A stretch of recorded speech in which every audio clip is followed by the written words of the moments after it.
A 3-year-old girl sleeps in the hospital corridor every night, the reason that brought a millionaire to tears.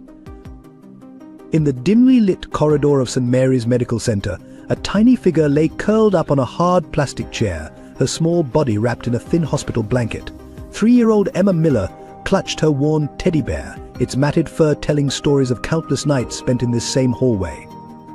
Her golden curls, tangled and unkempt, framed a face peaceful in slumber, unaware of the whispers and concerned glances from passing staff.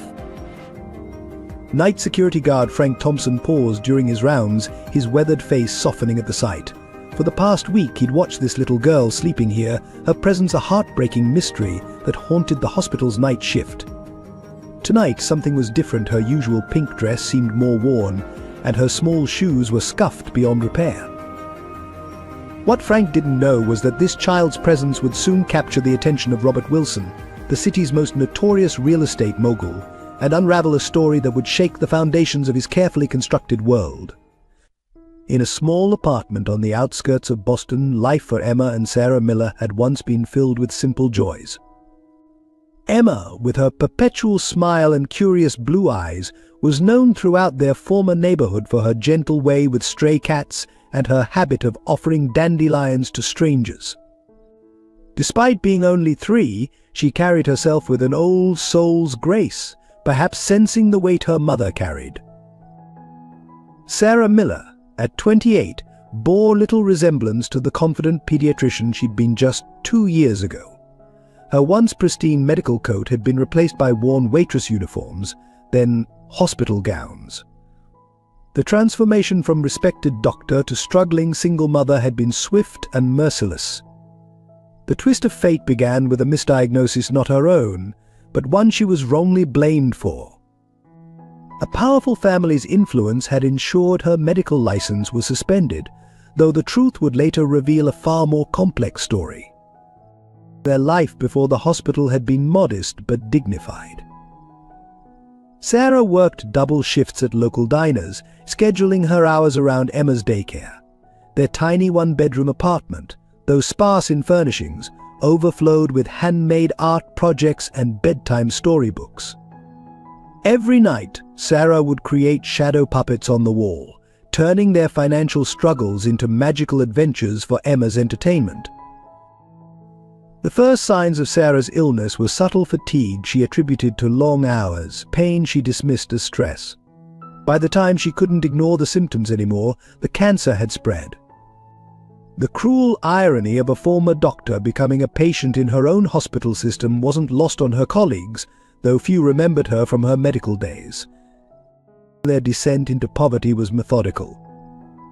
First went the car, then their savings, and finally their apartment.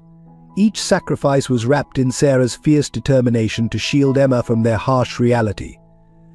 She sold everything except Emma's beloved teddy bear, a gift from her first day of medical residency to her newborn daughter.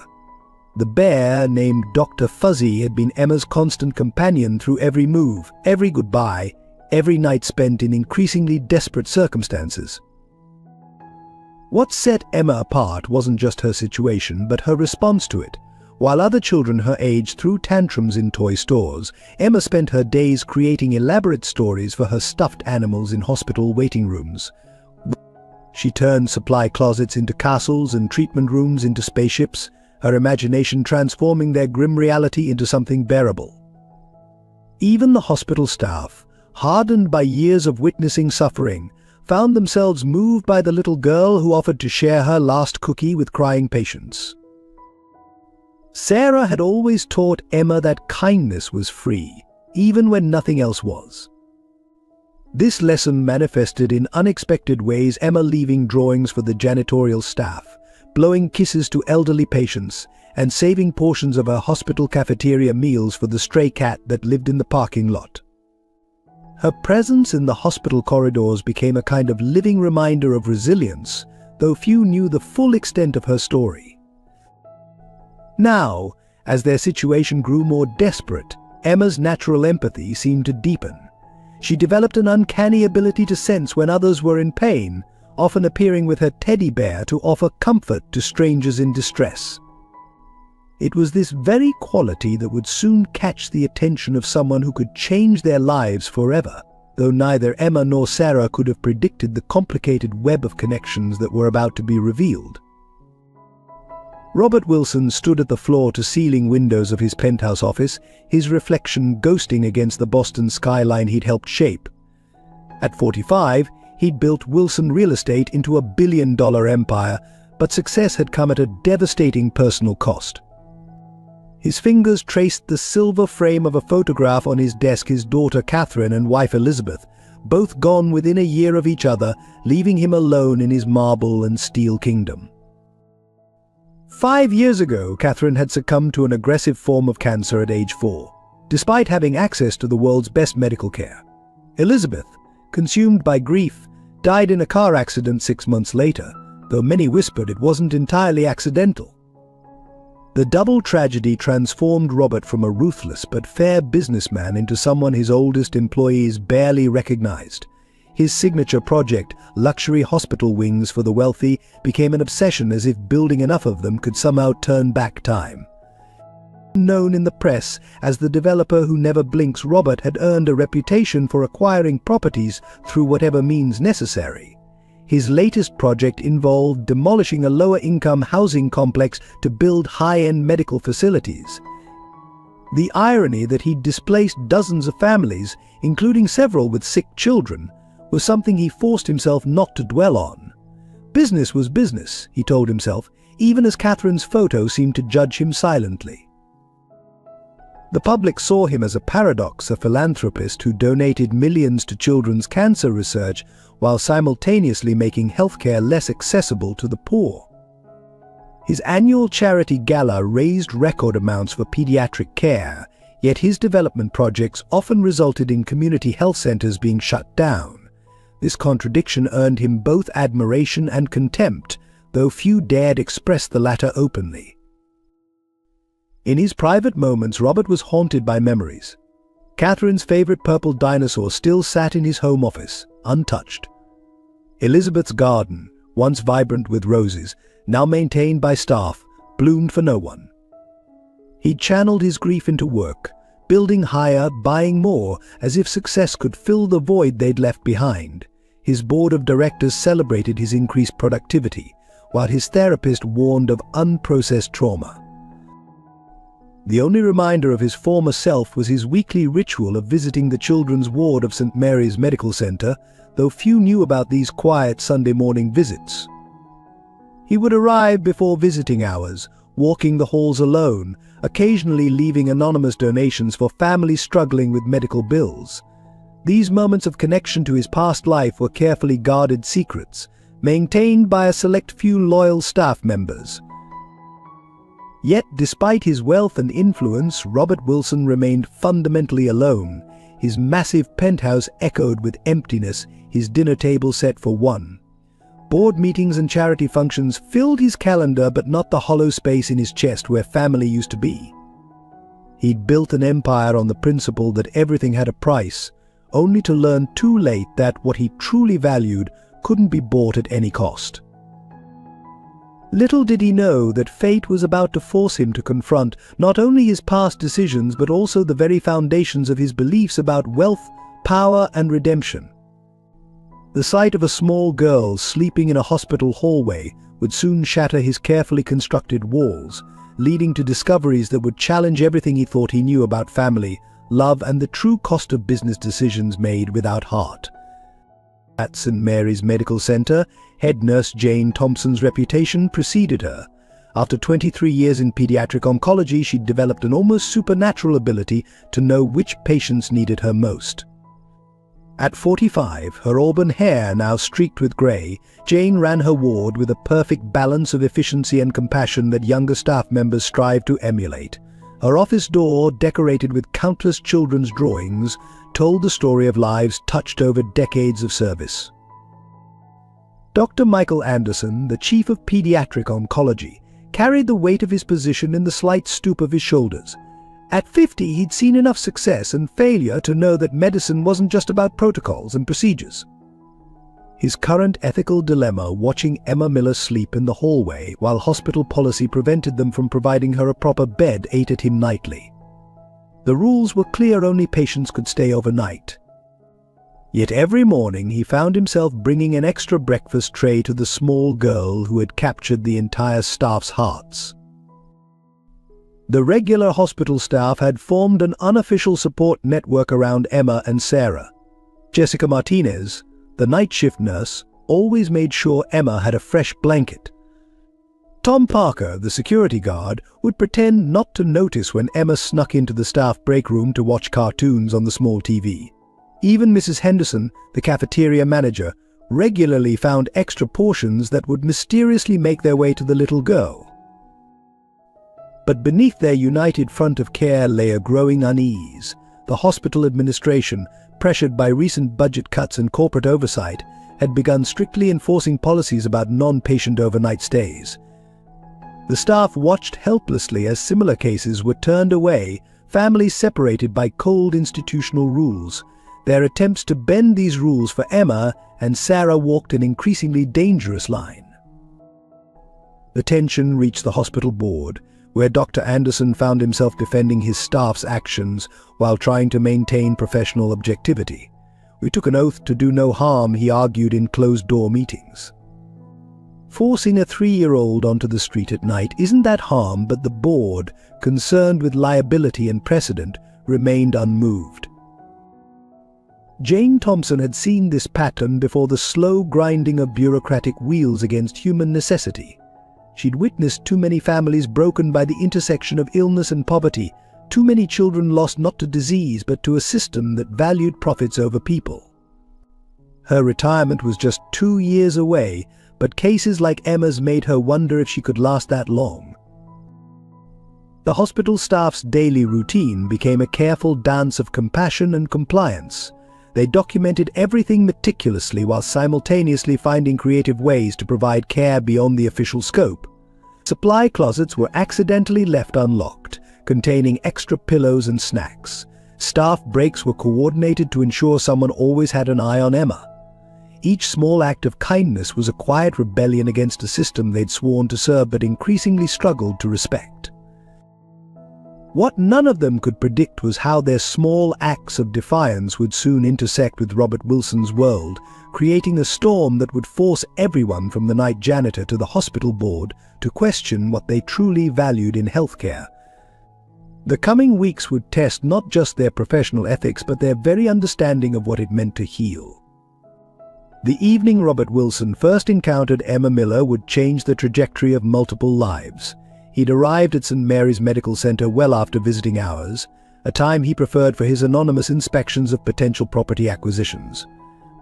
The hospital board was considering his proposal to transform the aging facility into a state-of-the-art private medical center, and he wanted to assess the building personally, away from the choreographed tours and rehearsed presentations. The fluorescent lights hummed overhead as he walked the quiet corridors, his Italian leather shoes clicking against the worn linoleum. That's when he saw her, a small figure curled up on a row of plastic chairs, clutching a teddy bear that had seen better days. Robert stopped, his practiced professional detachment cracking at the sight. The child couldn't have been older than his Catherine had been. His first instinct was to call security, but something made him pause. The girl's pink dress, though clean, was worn at the edges, and her tiny shoes showed signs of careful repair. A hospital blanket had been tucked around her shoulders, suggesting the staff knew of her presence. As he stood there, uncertain for the first time in years, a night nurse approached quietly. "That's Emma," she whispered, recognizing the notorious developer but choosing to focus on the child. "She's here every night."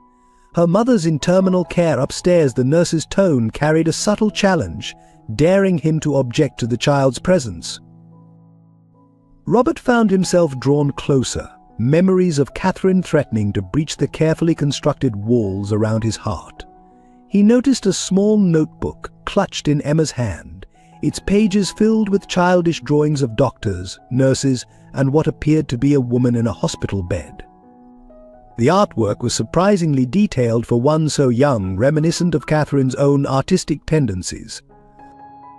"How long?" he asked, his voice rougher than intended. "Almost 2 weeks now," the nurse replied. "Her mother sold everything for treatment. They have nowhere else to go." She hesitated before adding, "The building they lived in was demolished for redevelopment." The words hit Robert like a physical blow. He knew exactly which building she meant: the Hampton Street Apartments, one of his recent acquisitions. His company had cleared the property just months ago for a luxury medical plaza project. The irony twisted in his gut like a knife. Emma stirred in her sleep, mumbling something about Dr. Fuzzy, presumably the well-loved teddy bear in her arms. Robert found himself reaching for his phone, then stopping. His usual solution of throwing money at problems suddenly felt inadequate, almost obscene. As he stood there, more details emerged through conversation with the nurse. Sarah Miller, Emma's mother, had once been a respected pediatrician at this very hospital. A series of circumstances, a misdiagnosis controversy, a suspended license, mounting medical bills had stripped away everything except her determination to give Emma a chance at life. Robert spent the next hour in the hospital corridor, making calls that would normally wait until morning. Background checks were initiated, files were pulled, and his team began piecing together the Miller family story.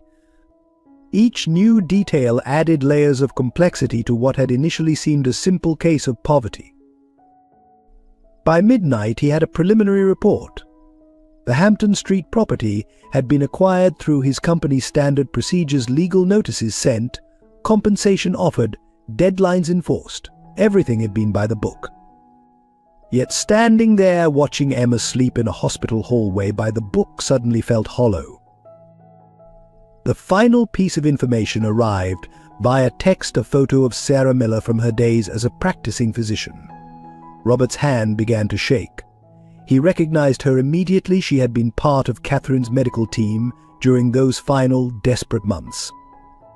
The connection struck him with the force of revelation, forcing him to sit heavily in one of the plastic chairs. Emma shifted in her sleep, the movement drawing his attention back to the present. In the harsh fluorescent light, her vulnerability was stark. Robert Wilson, the man known for never blinking in business negotiations, found himself unable to look away from this small, unconscious testament to the real cost of his empire's expansion. What began as a routine property inspection had become something far more complicated. As he finally left the hospital that night, Robert knew his life had reached a turning point, though he couldn't yet see where it would lead. In room 742 of the oncology ward, Sarah Miller lay awake, staring at the ceiling she'd memorized over countless sleepless nights. The pain medication dulled the physical agony, but did nothing to ease the mental torture of knowing her daughter slept on hospital chairs while she lay helpless. Through her window, she could see the gleaming tower of Wilson Enterprises, a cruel reminder of the home they'd lost. The progression of her illness had been ruthlessly swift. Stage 4 pancreatic cancer, the diagnosis she'd delivered to countless patients during her medical career, now defined her own remaining days. The cruel irony wasn't lost on her. She'd once stood on the other side of such conversations, offering hope wrapped in careful medical terminology. Now, she understood the true weight of those carefully chosen words. Sarah's medical knowledge was both a blessing and a curse. She understood exactly what each new test result meant, could interpret every shadow on her scans. The oncology team, many of whom had been her colleagues, struggled to maintain professional distance. Dr. Anderson, who had once been her mentor, now avoided making eye contact during rounds, his voice catching whenever he had to deliver bad news. Her hospital room walls were covered with Emma's drawings, bright, hopeful scenes of mothers and daughters holding hands under sunny skies. Each artwork was a dagger to Sarah's heart, knowing these crayon-rendered dreams would never come true. The latest drawings showed their old apartment building with a big red X through it, Emma's way of processing their loss of home. The financial devastation had been complete. First went her savings, carefully built over years of medical practice. Then the car, sold to cover the first rounds of treatment. The apartment's security deposit had paid for Emma's winter coat. Each sacrifice had seemed temporary, a stepping stone toward recovery, until the eviction notice arrived from Wilson Real Estate. The irony of being displaced by luxury medical facilities wasn't lost on her. During her lucid moments, Sarah wrote letters to Emma, pages of motherly advice, memories, and hopes for a future she wouldn't see. She documented everything from Emma's favorite bedtime stories to her allergies, desperate to leave something of herself behind.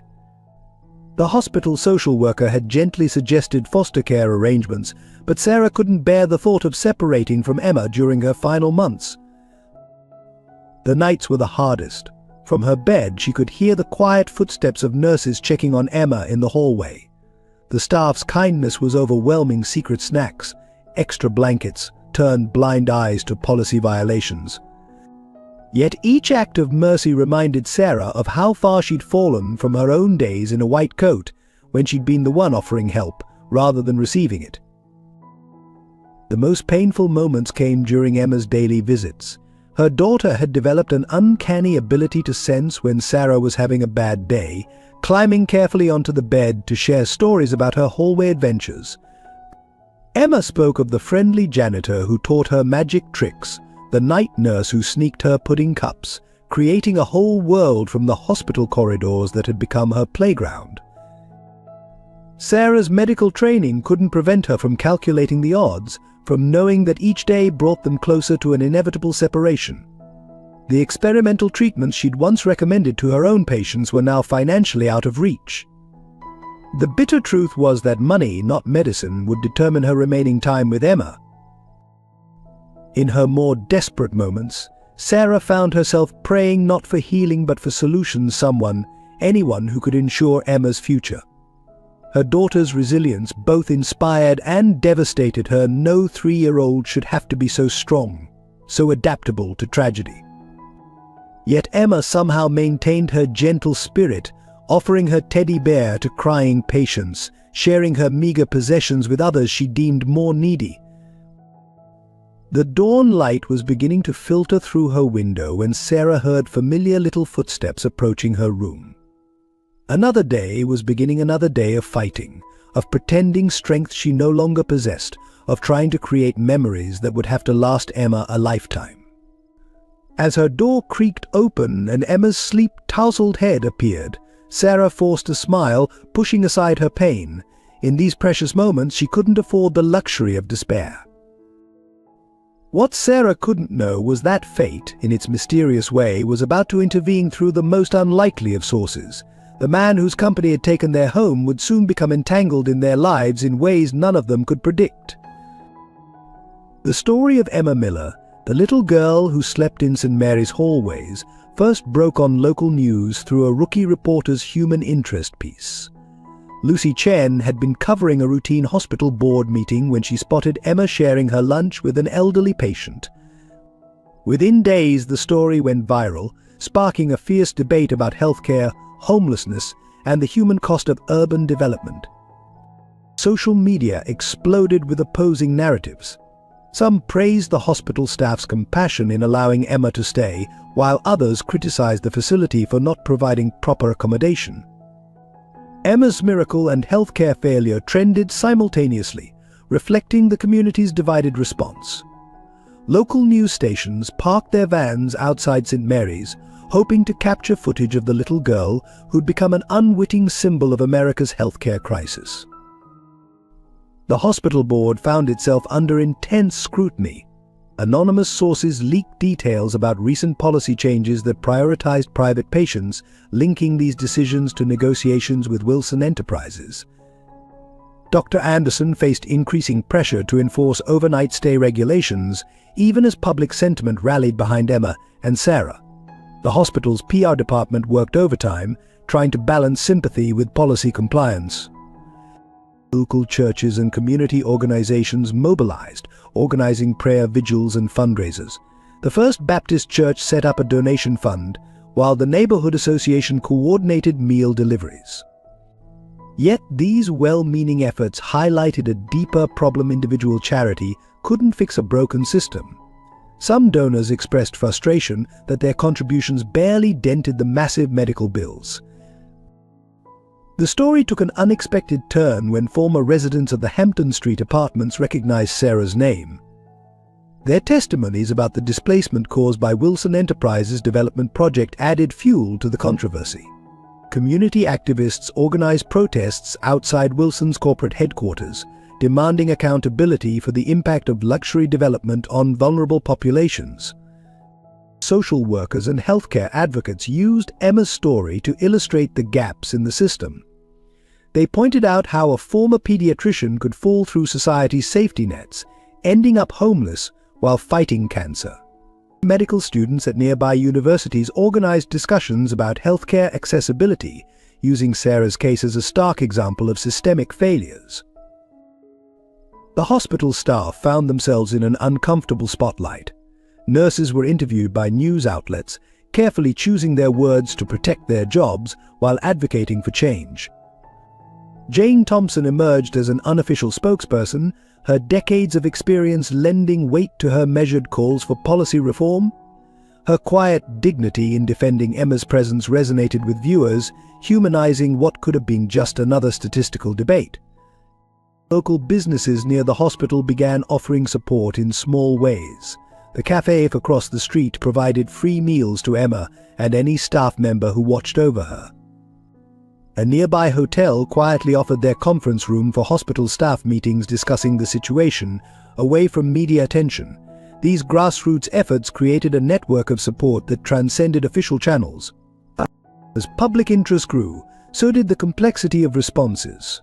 Real estate developers defended necessary urban renewal, while healthcare advocates pointed to the human cost of unchecked development.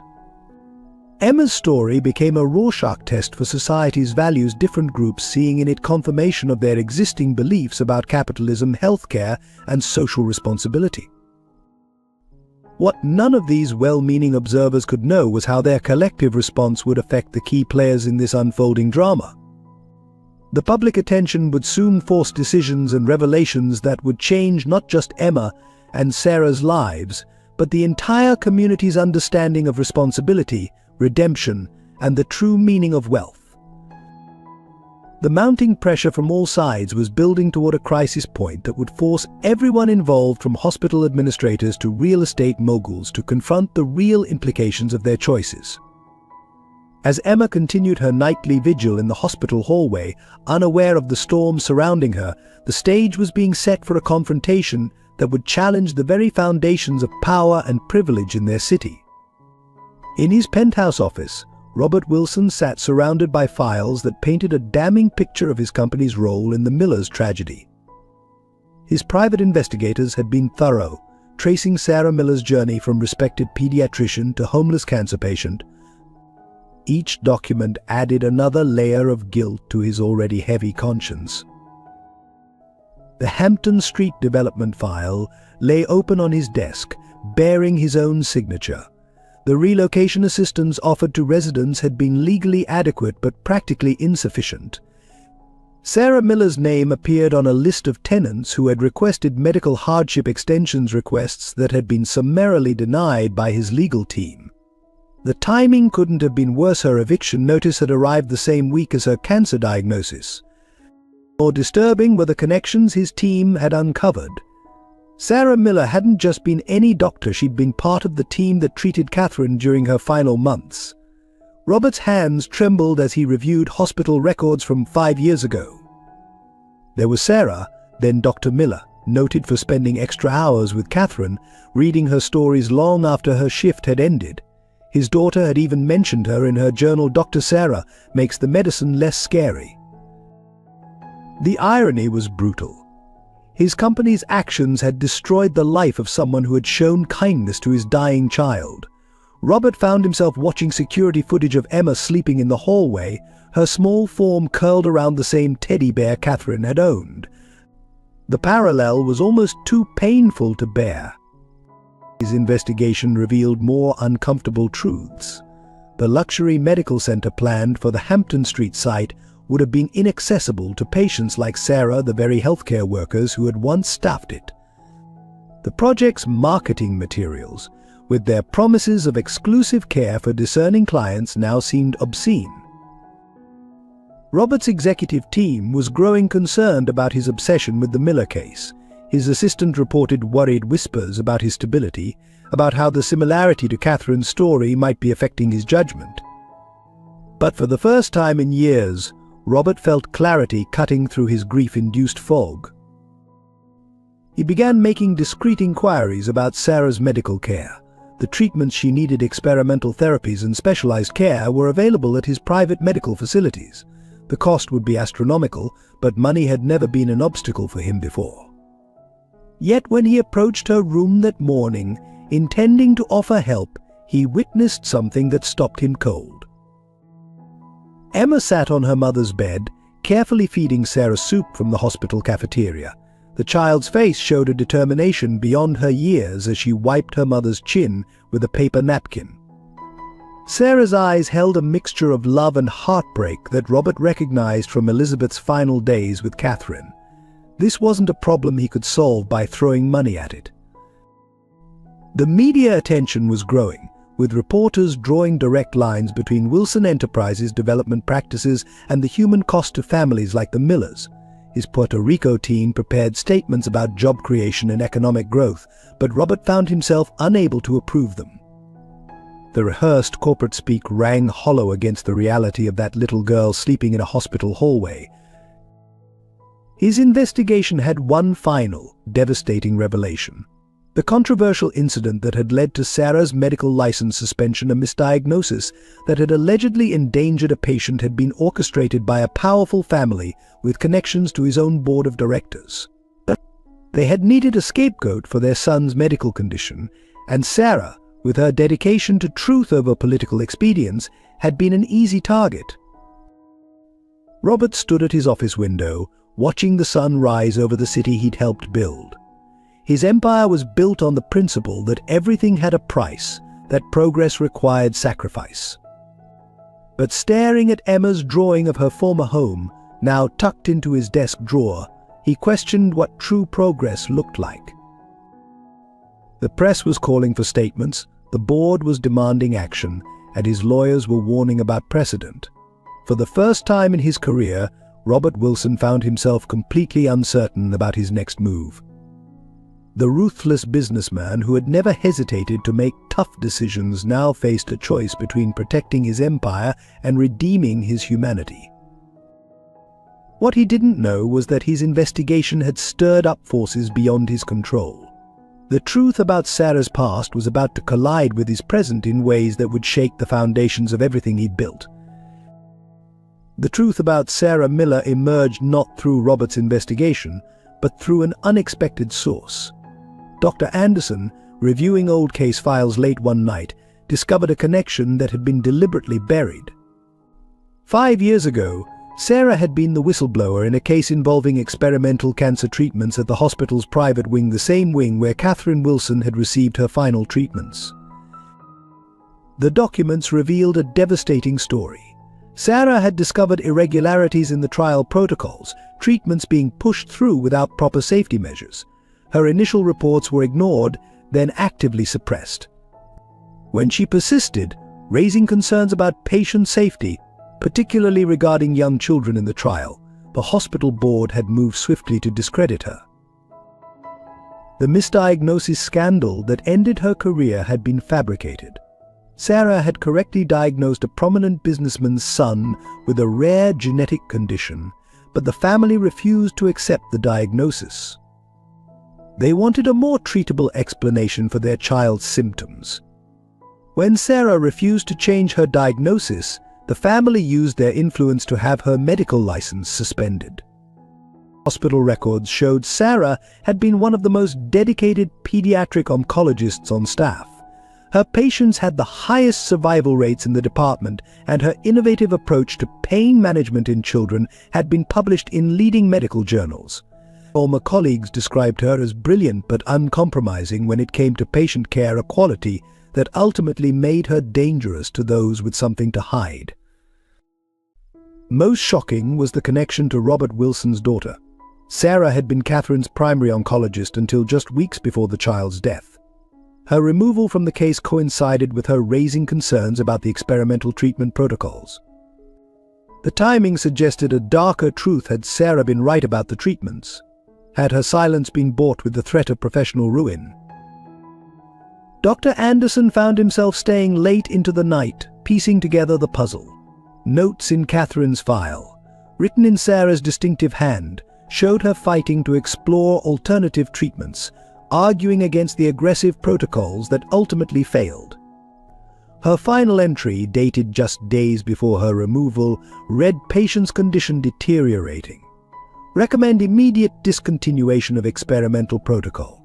Request urgent review of treatment plan. The evidence painted a picture of a doctor who had sacrificed everything to protect her patients. Sarah had lost her career, her reputation, and ultimately her home, all because she refused to compromise her medical ethics. Now, in a twist of fate that seemed almost too cruel, she found herself dying in the very hospital where she had once fought to save others. Former nurses came forward quietly, sharing stories of Sarah's dedication. She had spent countless unpaid hours with terminal patients, organized support groups for parents, and used her own money to help families afford treatments. One nurse recalled finding Sarah asleep in a patient's room after a 36-hour shift, having promised the frightened child she wouldn't leave. The most damning evidence came from a sealed deposition where Sarah had testified about the dangers of rushing experimental treatments for financial gain. She had named names, including several board members who had financial stakes in the pharmaceutical companies behind the trials. Her testimony had been buried, her concerns dismissed as professional jealousy. As Dr. Anderson compiled the evidence, the full weight of the injustice became clear. Sarah's current situation, homeless, terminally ill, protecting her daughter in hospital hallways, was the direct result of her refusal to compromise her principles. The system hadn't just failed her, it had actively worked to destroy her for trying to protect its most vulnerable patients. The connection to Robert Wilson added another layer of complexity. Sarah had fought to save his daughter, had recognized the dangers of the treatment protocol, and had been silenced for her efforts. Now, years later, his company's actions had left her homeless during her own battle with cancer. The irony was as cruel as it was complete. Dr. Anderson faced a moral dilemma. Revealing this information could bring justice to Sarah, but it could also jeopardize the hospital's current cancer research programs. The truth would implicate powerful people, including some who still sat on the hospital board. Yet watching Emma sleep in the hallway each night, knowing her mother had sacrificed everything to protect children just like her, made the choice clear. He began copying files, knowing that once this information reached Robert Wilson, nothing would ever be the same. The truth about Sarah Miller's past was about to collide with the present in ways that would force everyone involved to confront their own roles in this tragedy. While adults around her uncovered dark truths and wrestled with moral dilemmas, Emma Miller faced her own daily battles in the hospital corridors. The resilience that had initially charmed the staff began showing cracks as her mother's condition deteriorated. Night nurses noticed she'd stopped singing to a teddy bear, instead clutching it in silent vigil outside her mother's room.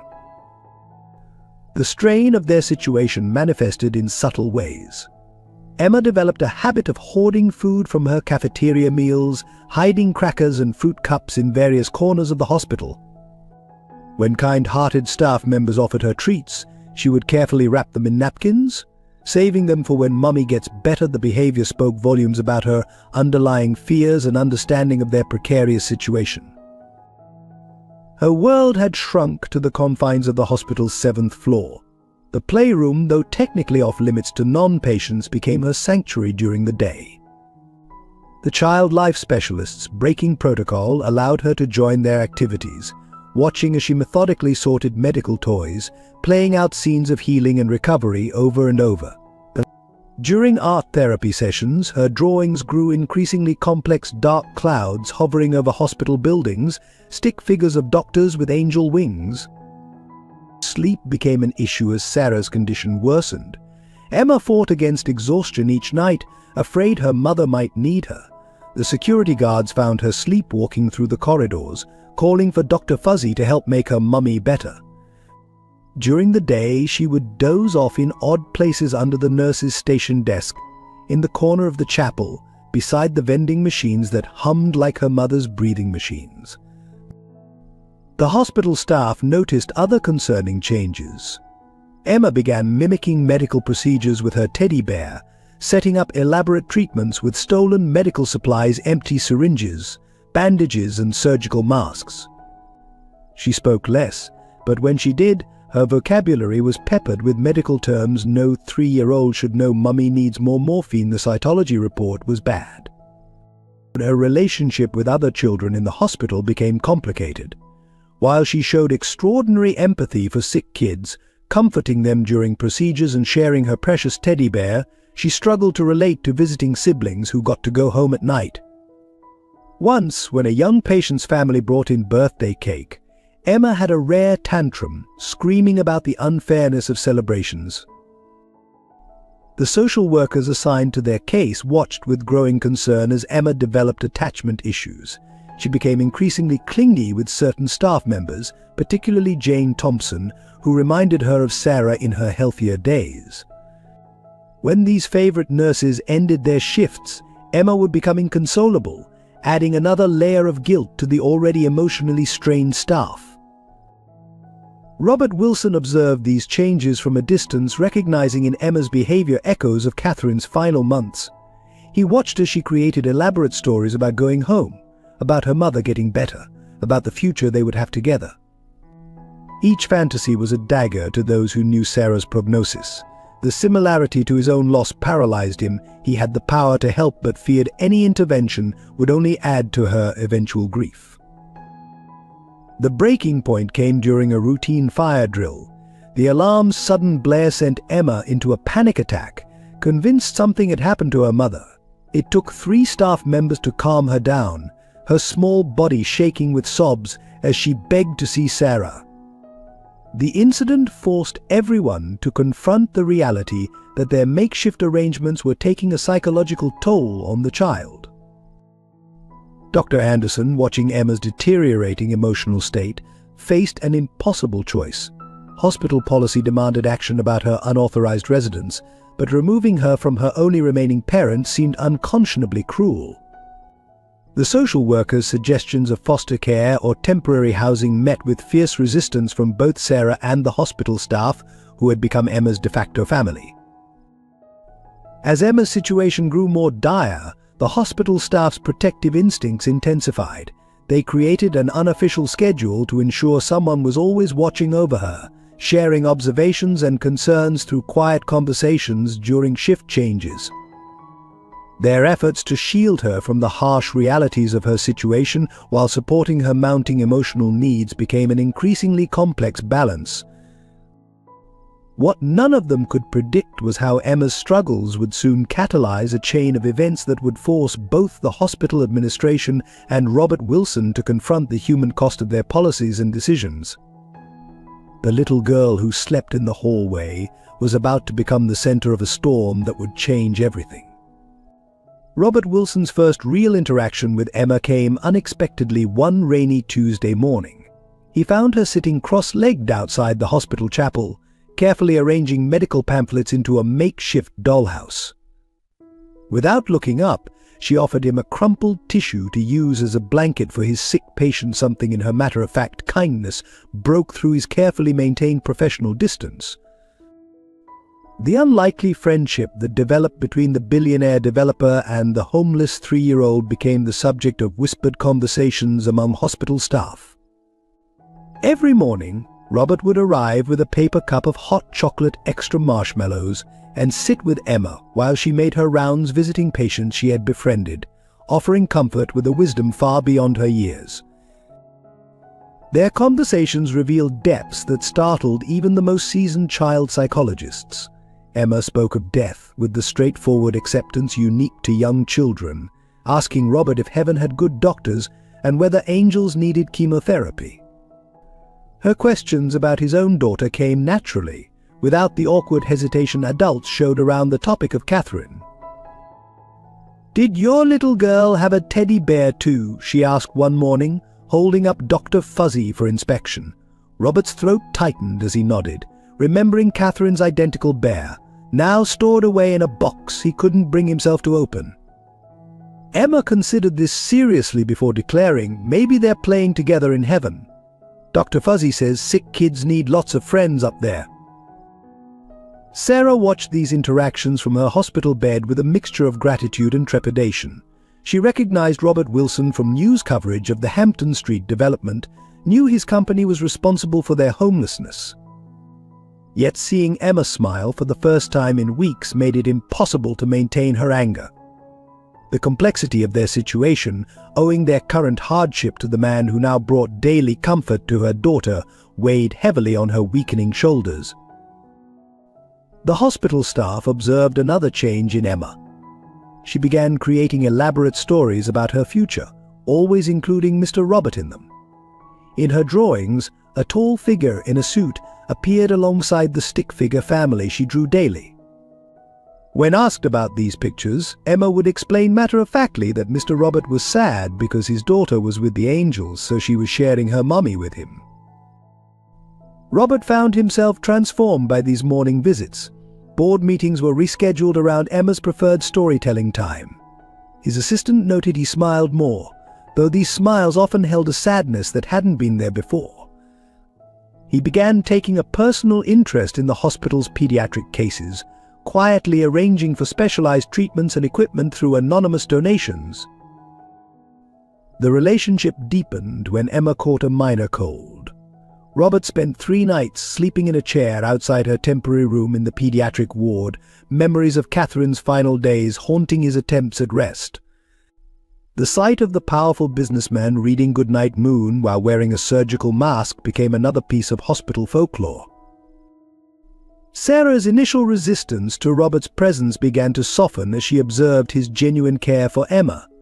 During her more lucid moments, she shared stories about her days as a doctor, about the children she'd treated, about her fears for Emma's future. Robert listened with an intensity that spoke of his own unresolved grief, recognizing in Sarah the same fierce devotion he'd seen in his late wife. The hospital administration watched this developing relationship with mixed emotions. Some saw it as a potential solution to their policy dilemma, while others worried about the ethical implications of allowing a wealthy donor such intimate access to a vulnerable family. Dr. Anderson, however, recognized something deeper occurring, a healing that went beyond medical charts and balance sheets. Emma's influence on Robert became evident in subtle ways. His notorious temper in business meetings mellowed. Development plans were quietly modified to include affordable housing components.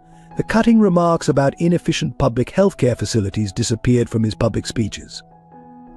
Those closest to him noticed he'd begun carrying a small, worn teddy bear in his briefcase, a gift from Emma to remember Catherine by. The most significant change came during a hospital board meeting discussing budget cuts to the pediatric ward. Robert, who usually remained silent during such discussions, suddenly spoke up. His voice shaking with unusual emotion, he shared Emma's story not as a policy problem to be solved, but as a human reality they all had a moral obligation to address. Yet beneath these growing bonds lay uncomfortable truths. Robert's legal team continued to warn him about the precedent his involvement might set. Sarah's condition continued to deteriorate, adding urgency to questions about Emma's future. The media began speculating about the billionaire's interest in the homeless child, forcing the hospital's PR team to run interference. What no one could fully appreciate was how this unlikely relationship was reshaping all their lives. Emma's simple acceptance of both joy and sorrow, her ability to give and receive love without reservation, offered a lesson in healing that no amount of wealth or medical knowledge could provide. As Robert navigated the complex emotions stirred by his growing attachment to Emma, he began to understand that some forms of poverty and wealth couldn't be measured in dollars. The morning Emma spontaneously hugged him. Calling him Uncle Robert for the first time, he found himself crying in his car, afterward the first tears he'd shed since Catherine's death. In helping Emma face her impending loss, Robert slowly began to process his own grief, finding in their shared pain a path toward healing neither had expected. As Robert Wilson's involvement with the Millers deepened, the situation at St. Mary's Medical Center became increasingly complex. The media circus intensified, with reporters camping outside the hospital, hoping to catch glimpses of the billionaire developer and the little girl who had apparently softened his heart. Local newspapers ran conflicting headlines: "Ruthless Developer's Redemption," alongside exploiting tragedy Wilson's latest PR stunt. The hospital board found itself divided. Half supported Robert's growing involvement, seeing it as a potential solution to both the Millers' situation and the hospital's financial struggles. The other half, led by board member James Harrison, argued that allowing special treatment for one family would undermine hospital policies and open them to liability. Behind closed doors, heated debates erupted about ethics, precedent, and the role of private wealth in public healthcare. Staff loyalties became strained. Those who had been caring for Emma faced increasing pressure to document and justify their actions. Incident reports were filed about broken protocols, unauthorized use of facilities, and resource allocation.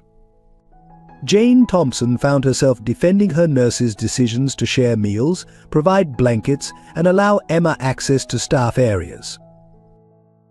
The controversy spread to social media, where Wilson Redemption competed with healthcare justice. Activists used the situation to highlight systemic issues, pointing out that while Emma's story had a potential fairy tale ending, countless other families faced similar struggles without billionaire intervention.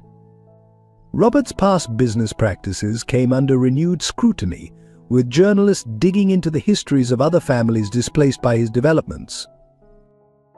Sarah's former colleagues began speaking out, some defending her brilliant career, others suggesting her current situation was the result of her own stubborn righteousness.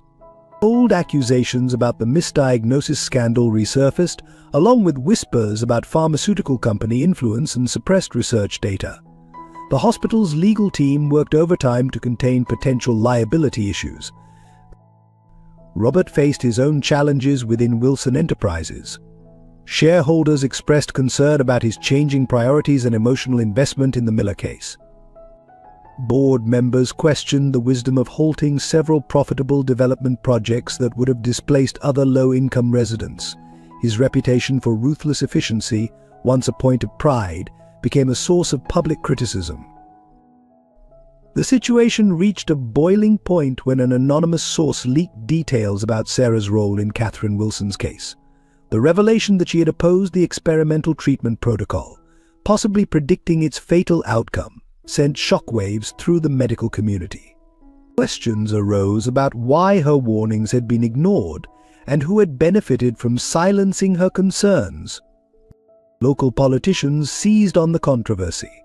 Some called for investigations into hospital board practices and real estate development policies.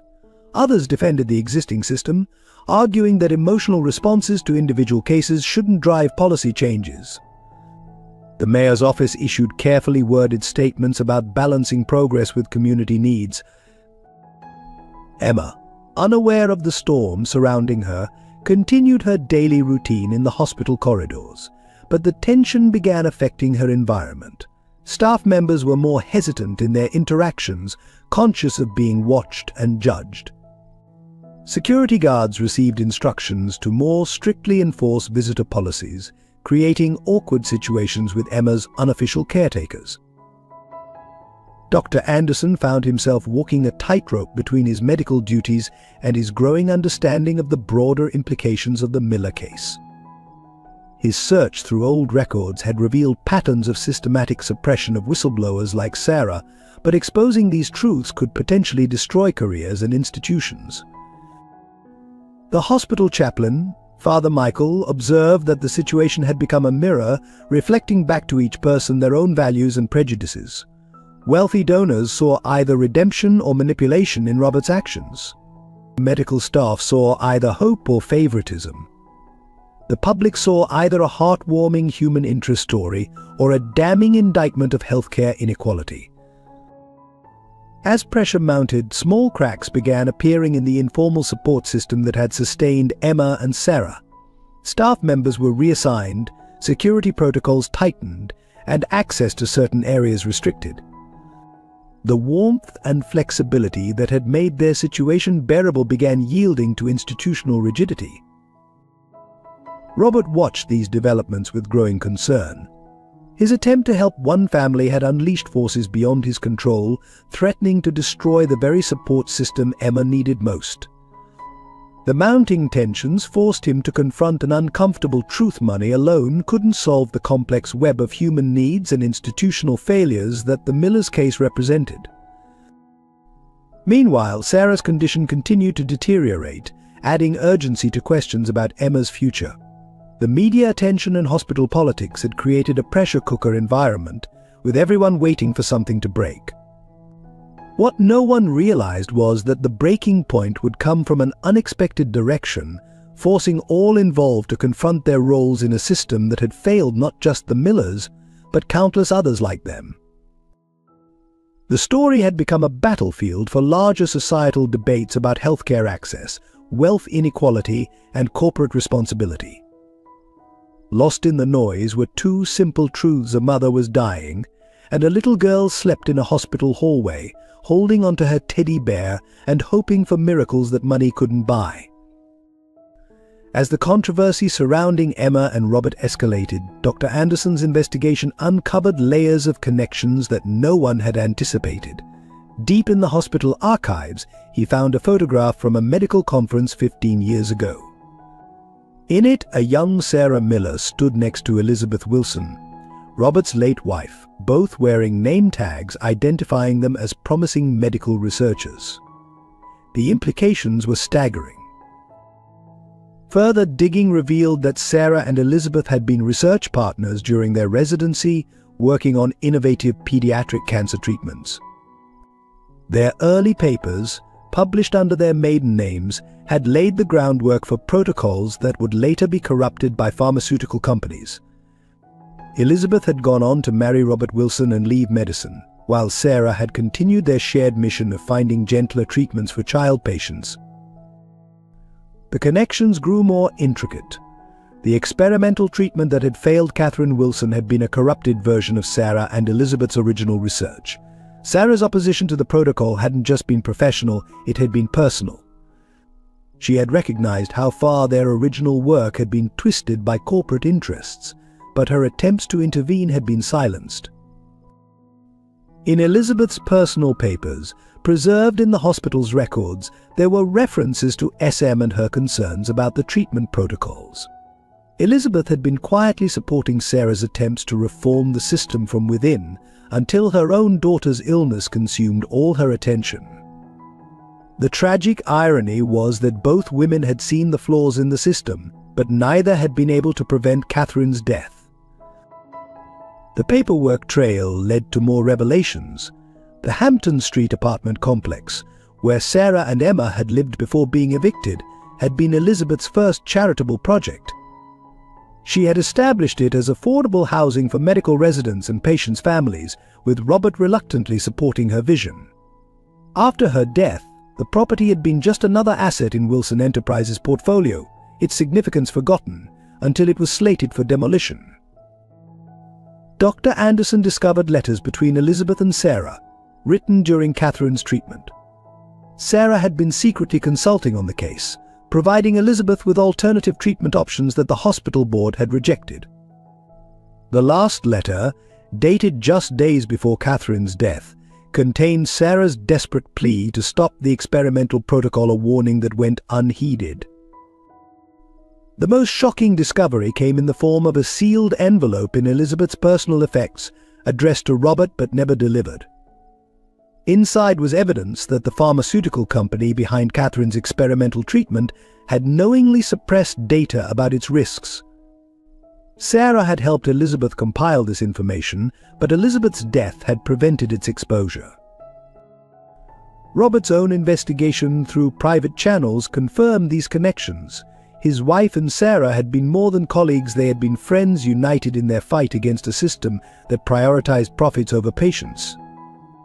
The realization that he had unknowingly contributed to the destruction of his wife's legacy by displacing Sarah hit him with devastating force. The intertwining of their lives extended beyond professional connections. Elizabeth's diary revealed that she had asked Sarah to be Catherine's godmother, a plan interrupted by the aggressive progression of Catherine's illness. Sarah had never mentioned this connection, even as she fought to save Catherine's life and later, as she lost everything to the company Elizabeth's husband controlled. As these hidden threads came to light, the relationship between Emma and Robert took on new significance. Emma's intuitive connection to Robert, her understanding of his grief, seemed less coincidental. She was, in many ways, the embodiment of Elizabeth and Sarah's shared vision, a child who needed the kind of compassionate care they had fought to provide. The hospital staff who learned of these connections watched Robert and Emma's interactions with new understanding. His morning visits with hot chocolate, his patience with her medical play, his fierce protection of her interests all echoed Elizabeth's approach to patient care. Without knowing it, Robert had begun fulfilling his late wife's mission through his care for Emma. These revelations added layers of complexity to an already complicated situation. The story was no longer just about a homeless child and a guilty billionaire. It was about legacy, friendship, and the price of silence in the face of systemic corruption. The interweaving of past and present created a tapestry of responsibility and redemption that would forever change how everyone involved viewed their roles in this unfolding drama. The question now wasn't just about Emma's future or Sarah's care. It was about how to honor the connection between two women who had tried to change a broken system, and how to ensure their shared vision wasn't lost again. As Robert absorbed these discoveries, he began to understand that his involvement with Emma and Sarah wasn't just about redemption, it was about completing a circle that had been drawn years before he ever knew it existed. Copyright? Sarah Miller's condition took a dramatic turn on a quiet Sunday morning. The cancer, aggressive and unrelenting, had spread faster than even her medical training had prepared her for. Dr. Anderson found her struggling to breathe, her once sharp mind clouded by pain and medication. Emma, sensing the change in her mother, refused to leave the room, her small hands clutched tightly around Dr. Fuzzy as she watched the medical team work. The hospital room transformed into a battlefield as doctors fought to stabilize her condition. Machines beeped urgently, nurses moved with practiced efficiency, and through it all, Emma sat in the corner, unusually still and silent. Robert Wilson, arriving for his usual morning visit with hot chocolate, found himself frozen in the doorway, memories of Catherine's final days overwhelming him. Dr. Anderson's face told the story before his words could. The cancer had invaded Sarah's lungs, making each breath a struggle. The experimental treatments they'd hoped to try were now impossible, her body was too weak to withstand them. The cruel irony wasn't lost on anyone. The very treatments she had once fought to reform were now beyond her reach when she needed them most. Emma displayed an understanding that broke the hearts of everyone present. She carefully arranged her stuffed animals around her mother's bed, explaining to each one that they needed to be very quiet because Mummy's angels were visiting. When Sarah's breathing became particularly labored, Emma would climb onto the bed and sing softly, the same lullabies her mother had once sung to her.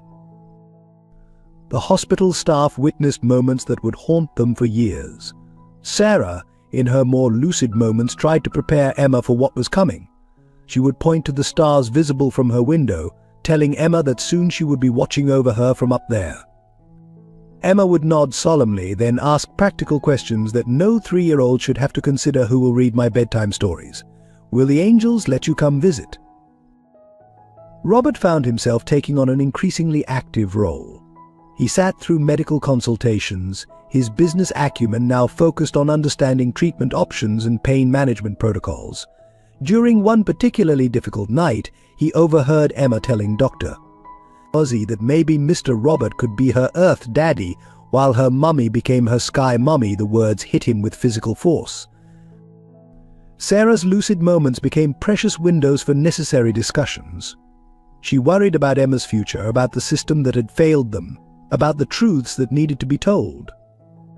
In private conversations with Robert, she shared the full story of his wife Elizabeth's involvement in their research, of Catherine's treatment, of the warnings that went unheeded.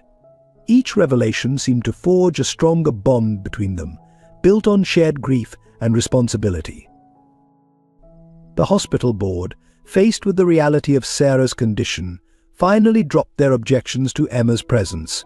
Some members, witnessing the situation firsthand, began questioning the policies they had so rigidly enforced.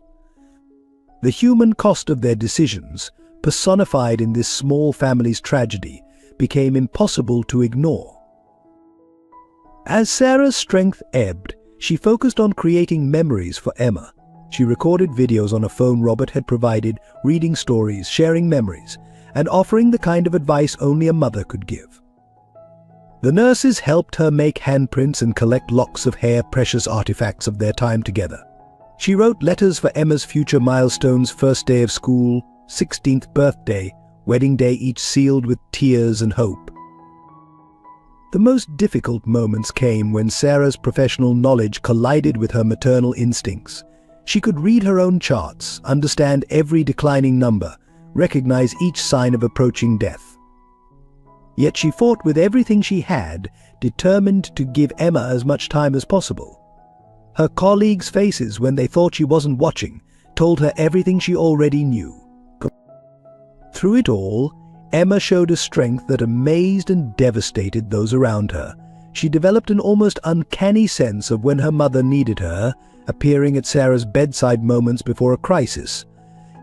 She learned to alert nurses when her mother's breathing changed, to offer ice chips without being asked, to curl up beside her mother without disturbing the various tubes and monitors. Robert watched this dance between mother and daughter with a growing understanding of what Elizabeth had tried to tell him about Sarah years ago. Here was the same fierce dedication to healing, the same unwavering commitment to truth, the same gentle strength that had characterized their research partnership. In Emma, he saw echoes of both women, the stubborn hope of his wife and the quiet resilience of her friend. As Sarah's condition deteriorated, the hospital corridors that had once been Emma's playground became quieter, more solemn. The staff who had watched over her now found themselves watching a child face the unthinkable with grace beyond her years.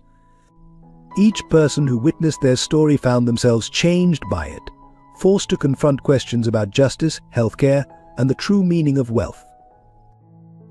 The truth emerged during one of Sarah's most lucid moments, as the sunset painted her hospital room in shades of gold.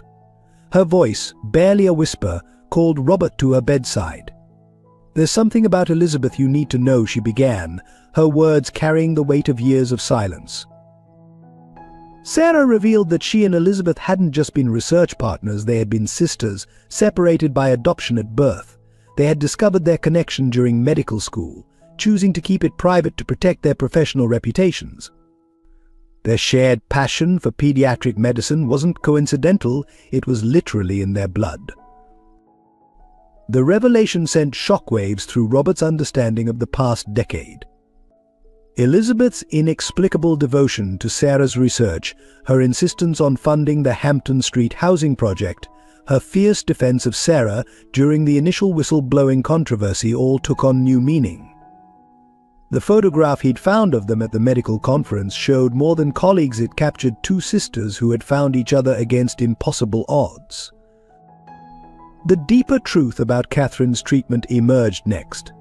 Sarah and Elizabeth had developed their protocols specifically to help children like Catherine, knowing their shared family history of aggressive cancers.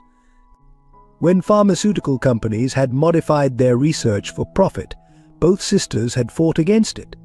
Elizabeth's support of Sarah's opposition hadn't just been professional, it had been a desperate attempt to protect her own daughter. Emma, playing quietly in the corner, was more than just Sarah's daughter, she was Elizabeth's niece, Catherine's cousin. The connection explained the instant bond between Robert and Emma, the familiar mannerisms that had haunted him, the way she seemed to understand his grief. She wasn't just any child who needed help, she was family. The implications of these connections hit Robert with staggering force. His company's displacement of Sarah and Emma hadn't just been another business decision, it had been an unconscious betrayal of Elizabeth's legacy. The affordable housing complex he'd demolished had been his late wife's attempt to protect her sister and niece, a protection he had unknowingly stripped away. Dr. Anderson, present for these revelations, provided medical confirmation. Genetic tests from Catherine's treatment showed markers that made sense only in light of this family connection. The experimental protocol that had failed Catherine might have been avoided if Sarah's warnings, backed by intimate knowledge of their family medical history, had been heeded. Sarah explained how she had discovered Emma's relationship to Catherine during her own pregnancy. She had kept the secret, watching from afar as her niece fought the same disease that would later claim her own life. The guilt of being unable to save Catherine, combined with the professional persecution she faced, had led her to maintain her silence even after losing everything. The hospital staff who witnessed this revelation saw the pieces fall into place. Emma's intuitive understanding of Robert's grief, her natural place in his life, the way she had helped him process Catherine's loss, it hadn't been just coincidence or the natural empathy of a child. It had been the invisible pull of family bonds, transcending even death and separation. Robert struggled to process how many chances at family he had unknowingly lost. His wife's sister had been right there, fighting to save his daughter. His niece had been sleeping in hospital hallways while he lived in a penthouse filled with empty rooms. The weight of missed opportunities and unintentional betrayals threatened to overwhelm him. The truth brought both healing and fresh pain. It offered explanation for the inexplicable connections that had drawn them together, but also highlighted the tragic waste of years lost to silence and separation. The knowledge that Catherine and Emma could have grown up as cousins, that Elizabeth and Sarah could have faced their battles together, added new layers to their shared grief. As the sun set on this day of revelations, Emma climbed onto Robert's lap, instinctively offering comfort in the way that had always seemed so natural to her. Sarah watched them from her hospital bed, seeing in their interaction echoes of Elizabeth's gentle strength. The truth had finally emerged, but its power to heal or hurt still hung in the balance, waiting to be decided by what they would choose to do with it. These revelations would reshape not just their personal relationships, but the very foundation of Robert's understanding of family, responsibility, and redemption. The question now wasn't just about saving Emma from homelessness or honoring Sarah's sacrifice, it was about preserving a family legacy that had been hidden for too long. The revelation of family ties threw the hospital into unprecedented territory. The board called an emergency meeting, struggling to navigate the legal and ethical implications of Sarah's disclosure. Robert Wilson's relationship to Emma wasn't just a wealthy benefactor's interest anymore, it was a blood claim that complicated every policy decision they'd made. Sarah's deteriorating condition forced immediate action. Robert, now understanding his connection as Emma's uncle, filed emergency guardianship papers. The hospital's legal team worked through the night, expediting documentation that typically took months. Every hour mattered as Sarah's condition worsened, the need to secure Emma's future becoming increasingly urgent. The media attention intensified as fragments of the story leaked. Headlines screamed about hidden family ties and corporate cover-ups. Protesters gathered outside Wilson Enterprises, some supporting Robert's claim to Emma, others accusing him of using family connections to whitewash his company's role in the family's homelessness. The personal tragedy had become a public spectacle. Dr. Anderson faced his own crisis of conscience. The genetic information supporting Sarah's story also revealed that the hospital had ignored crucial medical history when treating Catherine. This knowledge could destroy careers and institutions, but its suppression had already cost lives. His decision to release the full medical records sent shockwaves through the medical community. the hospital board split into factions. One group, led by those who had opposed the experimental treatments years ago, pushed for full disclosure and systematic reform. Others, fearful of liability and scandal, argued for discreet settlements and minimal publicity. The debate raged while Sarah slipped away and Emma's future hung in the balance. Robert found himself fighting battles on multiple fronts. His company's board demanded his resignation, claiming his emotional involvement compromised his business judgment. Shareholders threatened lawsuits over his decision to halt similar development projects. Yet for the first time in his career, profit margins seemed trivial compared to the weight of family responsibility. Emma, sensitive to the mounting tensions, began showing signs of stress. Her normally sunny disposition darkened. She refused to leave Sarah's room, became wary of strangers, and clutched Dr. Fuzzy with increasing desperation. The child psychologist warned that the public battle over her future was adding trauma to her impending loss. The situation reached a critical point when Sarah's doctors confirmed she had days, perhaps hours, left. Robert faced an impossible decision: continue fighting the public battles for justice and reform, or focus entirely on helping Emma through her mother's final moments. The choice would define not just Emma's future, but the legacy of both Sarah and Elizabeth's work. Legal teams descended on the hospital, representing every interested party. Child Services questioned the appropriateness of Robert's guardianship, given his company's role in the family's homelessness. Hospital administrators worried about liability. Pharmaceutical companies sent representatives to manage the potential fallout from the revealed research data. Sarah, drifting in and out of consciousness, used her limited strength to make her wishes clear. She signed legal documents naming Robert as Emma's guardian, recorded video testimony about the medical research controversy, and wrote a final letter explaining her silence about their family connection. Each action seemed to drain more of her remaining energy. The hospital staff, caught between institutional pressures and personal loyalties, continued their unofficial support network around Emma. They created shifts to ensure familiar faces were always present, maintained her daily routines, and shielded her from the chaos swirling around her family's story. Robert made the decision that would define this crucial moment. In a press conference that stunned both allies and opponents, he announced his resignation as CEO of Wilson Enterprises.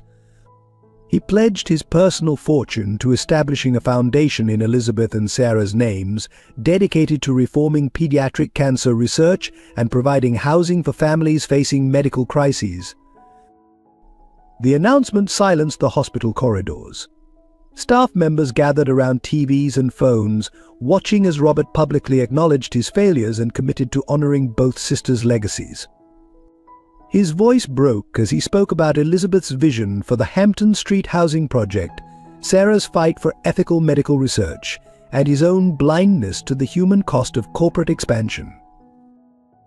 As Robert's words echoed through the hospital speakers, Emma sat by Sarah's bedside, holding her mother's hand and singing softly.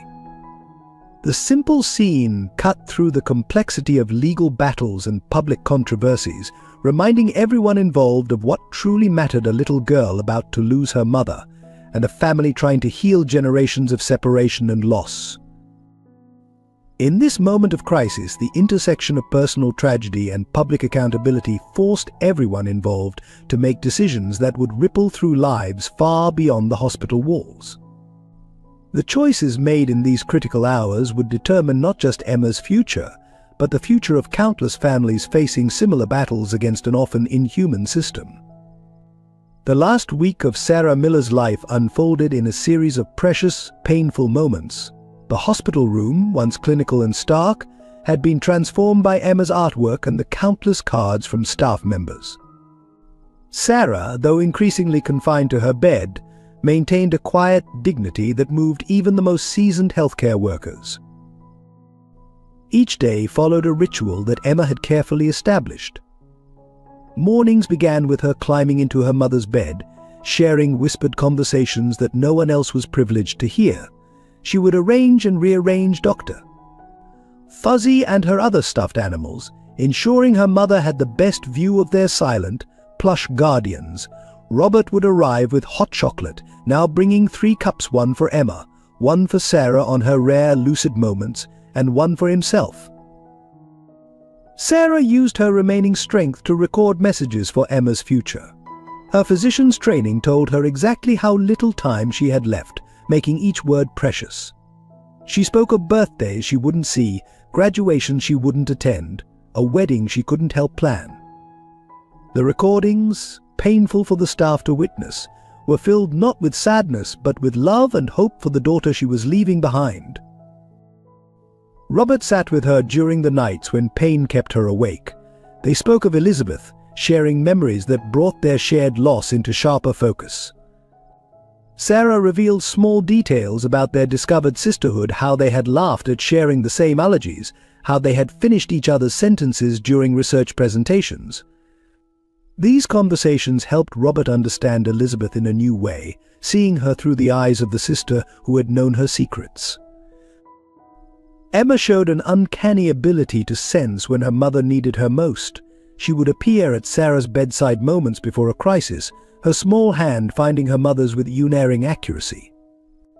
The nurses watched in wonder as the child seemed to know exactly when to be still and quiet, and when to share one of her stories about Dr. Fuzzy's adventures. The hospital staff moved around them with gentle efficiency, each finding ways to make these final days easier. The night shift brought extra blankets without being asked. The cafeteria workers prepared Sarah's favorite foods, even when she could no longer eat them. The cleaning staff worked silently, careful not to disturb the precious moments between mother and daughter. Sarah's most difficult task was preparing Emma for what was coming. She spoke of becoming a sky mummy watching over Emma from the stars. These conversations, heartbreaking for adults to overhear, were handled with remarkable grace by both mother and daughter. But Emma would ask practical questions. Can sky mummies still give hugs that left the nurses fighting back tears? Robert witnessed these exchanges with a growing understanding of his responsibility. He saw in Emma's careful attention to her mother echoes of Catherine's final days, the same brave face, the same desire to protect the adults around her from her own fear and grief. His presence became a constant, reliable force in the room, offering silent support to both mother and daughter. The medical team, led by Dr. Anderson, struggled with their own emotions as they watched their former colleague face death with the same dignity she had shown throughout her career. They had to balance their professional duties with their personal connections to a woman who had once walked these halls as one of their own. In her final coherent moments, Sarah asked to speak with Robert alone. She entrusted him with letters she had written for Emma's future milestones, for the hospital board, for the family she had tried to help through her research. Her last request was simple but powerful: tell our story, make it matter. The night before Sarah slipped into her final sleep, Emma crawled into bed beside her mother. The small girl arranged Dr. Fuzzy carefully between them, explaining to the nurses that he was keeping Mummy's dreams safe. Robert sat in the chair by the bed, watching this last vigil through tears he no longer tried to hide. The room filled with a peace that transcended the usual hospital chaos. Staff members found excuses to pass by, each carrying away the image of mother and daughter entwined in sleep, while the uncle who had once been a stranger kept watch. It was a tableau of family in its purest form, not bound by corporate success or social status, but by love and shared pain. Sarah's final gift to her daughter was a peaceful passing. She slipped away in the early morning hours, with Emma curled against her side and Robert holding her hand. Her last conscious act had been to smile at her daughter's sleeping face, a mother's love transcending even death's approach. The morning after Sarah's passing dawned with a silence that seemed to echo through the hospital corridors. Emma, who had been gently moved to Robert's arms during the night, woke with the immediate awareness that only small children possess. Her first words, "Mummy's with the angels now, isn't she?" broke the hearts of everyone present. The following days revealed the depth of Emma's understanding and the complexity of her grief. She continued her daily routines with painful precision, making her rounds to visit patients, but now sharing stories about her sky mummy watching over them. The staff noticed she would stop outside her mother's empty room, speaking softly to Dr. Fuzzy about memories only they shared. Robert struggled to balance his desire to shield Emma from pain with the psychologist's advice to let her grieve naturally. She began sleeping in his penthouse apartment, but each night would ask to return to the hospital, explaining with heartbreaking logic that her mother might not be able to find her in a new place. These nightly visits to the hospital became their ritual, a bridge between past and future. Emma's grief manifested in unexpected ways. She began collecting things that reminded her of Sarah: empty medicine cups, spare hospital blankets, even the visitor passes she had worn. Each item was carefully stored in a shoebox she called her mummy memories. The child psychologist explained that this hoarding behavior was her way of trying to hold onto her mother's presence. The hospital staff, themselves mourning Sarah, watched helplessly as Emma processed her loss. She would sometimes sit at the nurse's station, carefully writing prescriptions for sad patients, drawings of sunshine and flowers that she insisted had been her mother's special medicine. These moments of play therapy revealed both her deep understanding of her mother's role and her need to maintain that connection. Nightmares became frequent visitors. Emma would wake crying for her mother, confused by the unfamiliar surroundings of Robert's home. During these episodes, she would clutch Dr. Fuzzy and recite the stories Sarah had told her about becoming a sky mummy, as if reassuring herself of their truth. Robert learned to sit with her during these moments, neither trying to fix her pain nor minimize it. The most challenging moments came when Emma encountered reminders of her mother's medical career. Seeing doctors in white coats would trigger both excitement and profound sadness. She would run to them, then stop suddenly, remembering her mother would never wear one again. These incidents left both Emma and the medical staff emotional, struggling to navigate the complex intersection of professional duty and personal loss. Robert observed how Emma's grief mirrored his own experience with Catherine's death. He recognized the same patterns: the desperate attempt to maintain routines, the collection of meaningful objects, the struggle to understand the permanence of loss. This understanding helped him provide the support she needed, even as he processed his own complex emotions about gaining and losing family in such rapid succession. The child psychologist worked closely with them, helping Emma express her feelings through play and art. Her drawings became increasingly complex pictures of her mother among the stars, watching over her and Robert. She would explain these drawings in detail, creating elaborate stories about her mother's new role as a doctor for angels, helping other sky mummies take care of their children. Perhaps the most poignant aspect of Emma's grieving process was her concern for others. She would comfort crying patients with a wisdom beyond her years, sharing her own story of loss and hope. The staff watched in amazement as this 3-year-old offered solace to adults, explaining with perfect conviction that their loved ones could see them from the stars, just like her mummy. Robert found himself learning from Emma's honest approach to grief. Where adults often try to hide their pain, she expressed hers openly, allowing others to share in both her sadness and her healing. Her ability to find joy in memories while acknowledging the pain of loss taught him new ways to process his own grief for Catherine and Elizabeth. Support came from unexpected places. Patients and their families, touched by Emma's story, reached out with comfort and understanding.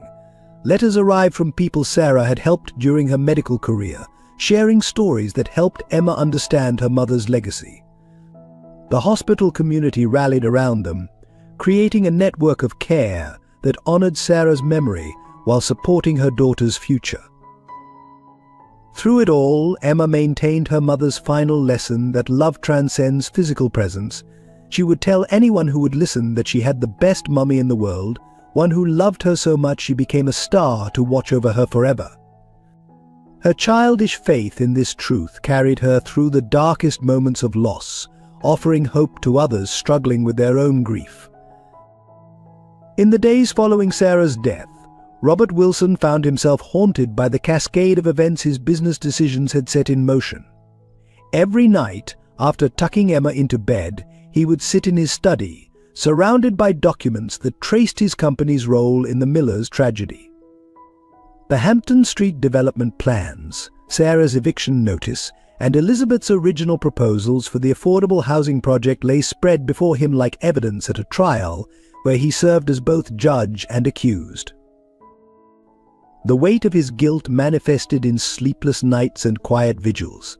He would stand at his penthouse window, looking down at the city he had helped build, seeing for the first time the human cost of each gleaming tower.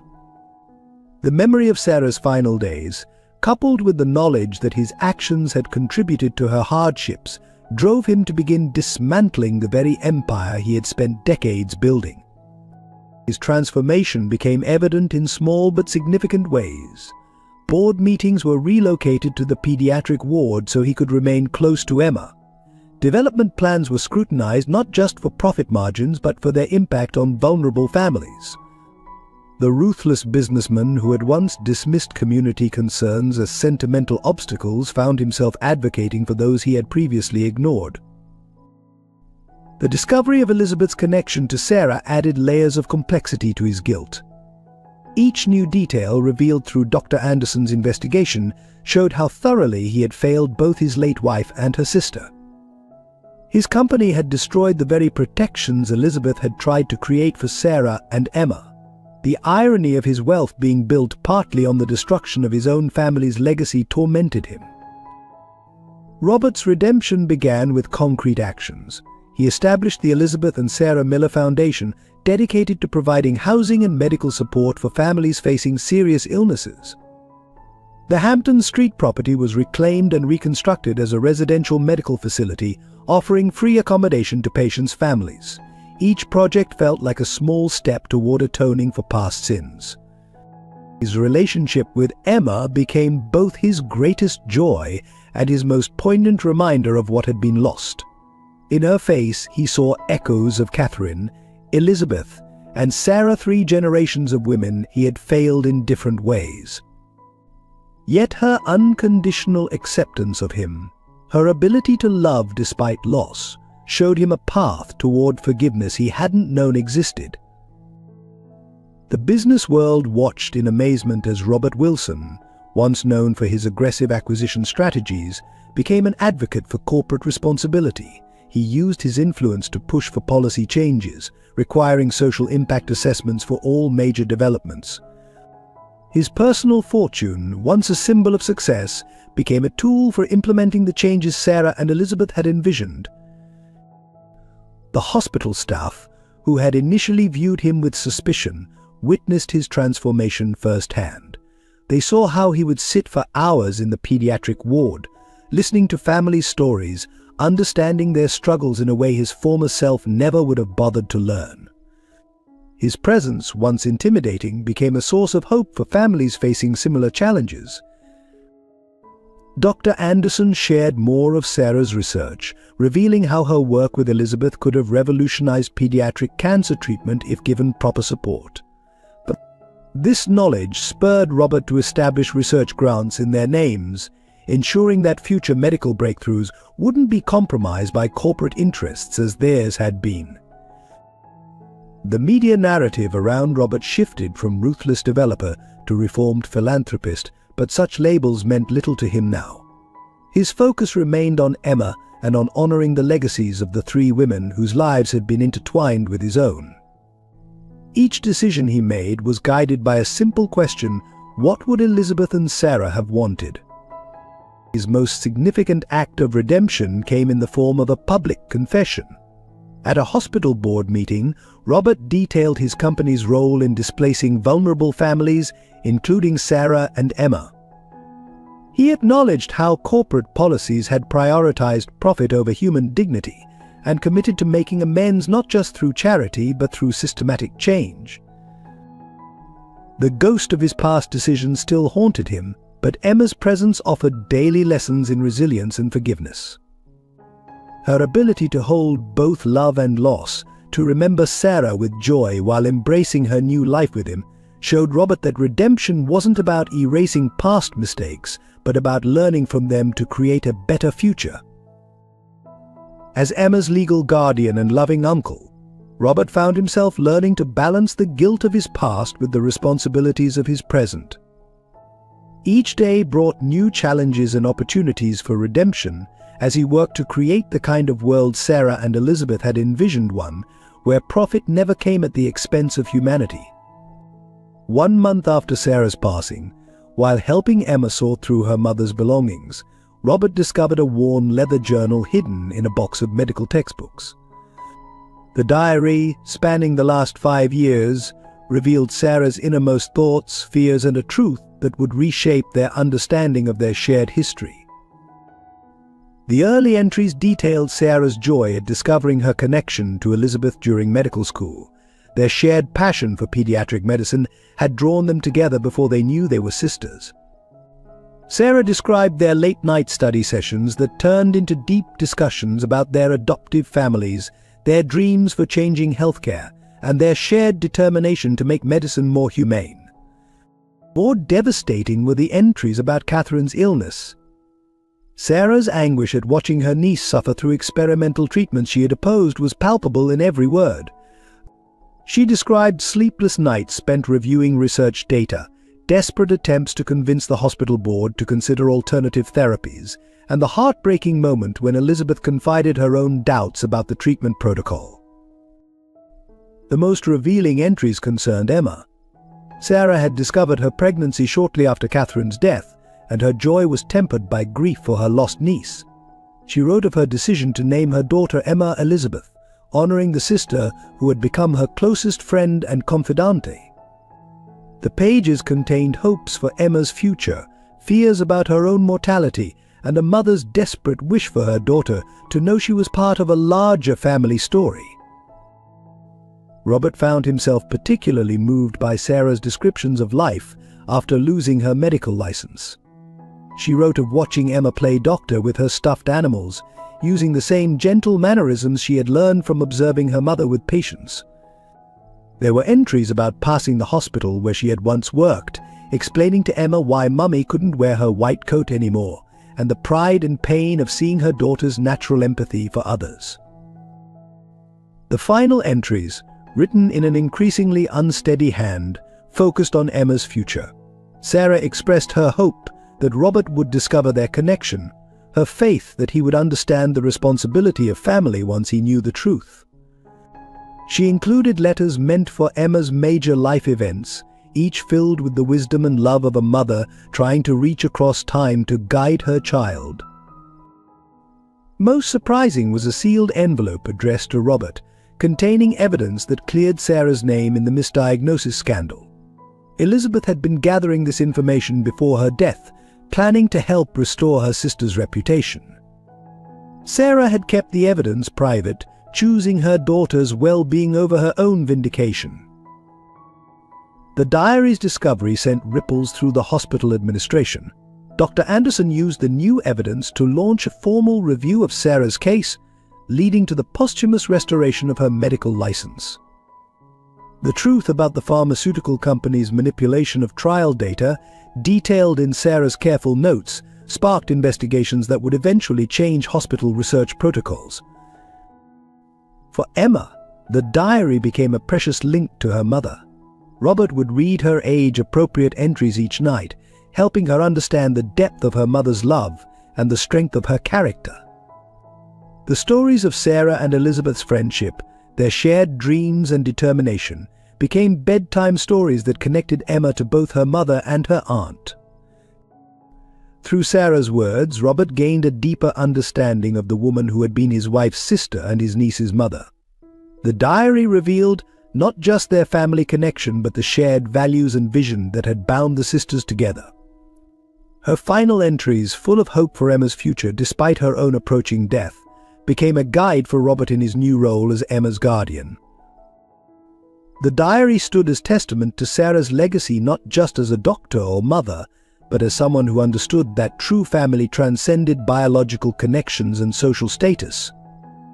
Her words would continue to influence lives long after her passing, ensuring that her story and the truths she fought to protect would not be forgotten.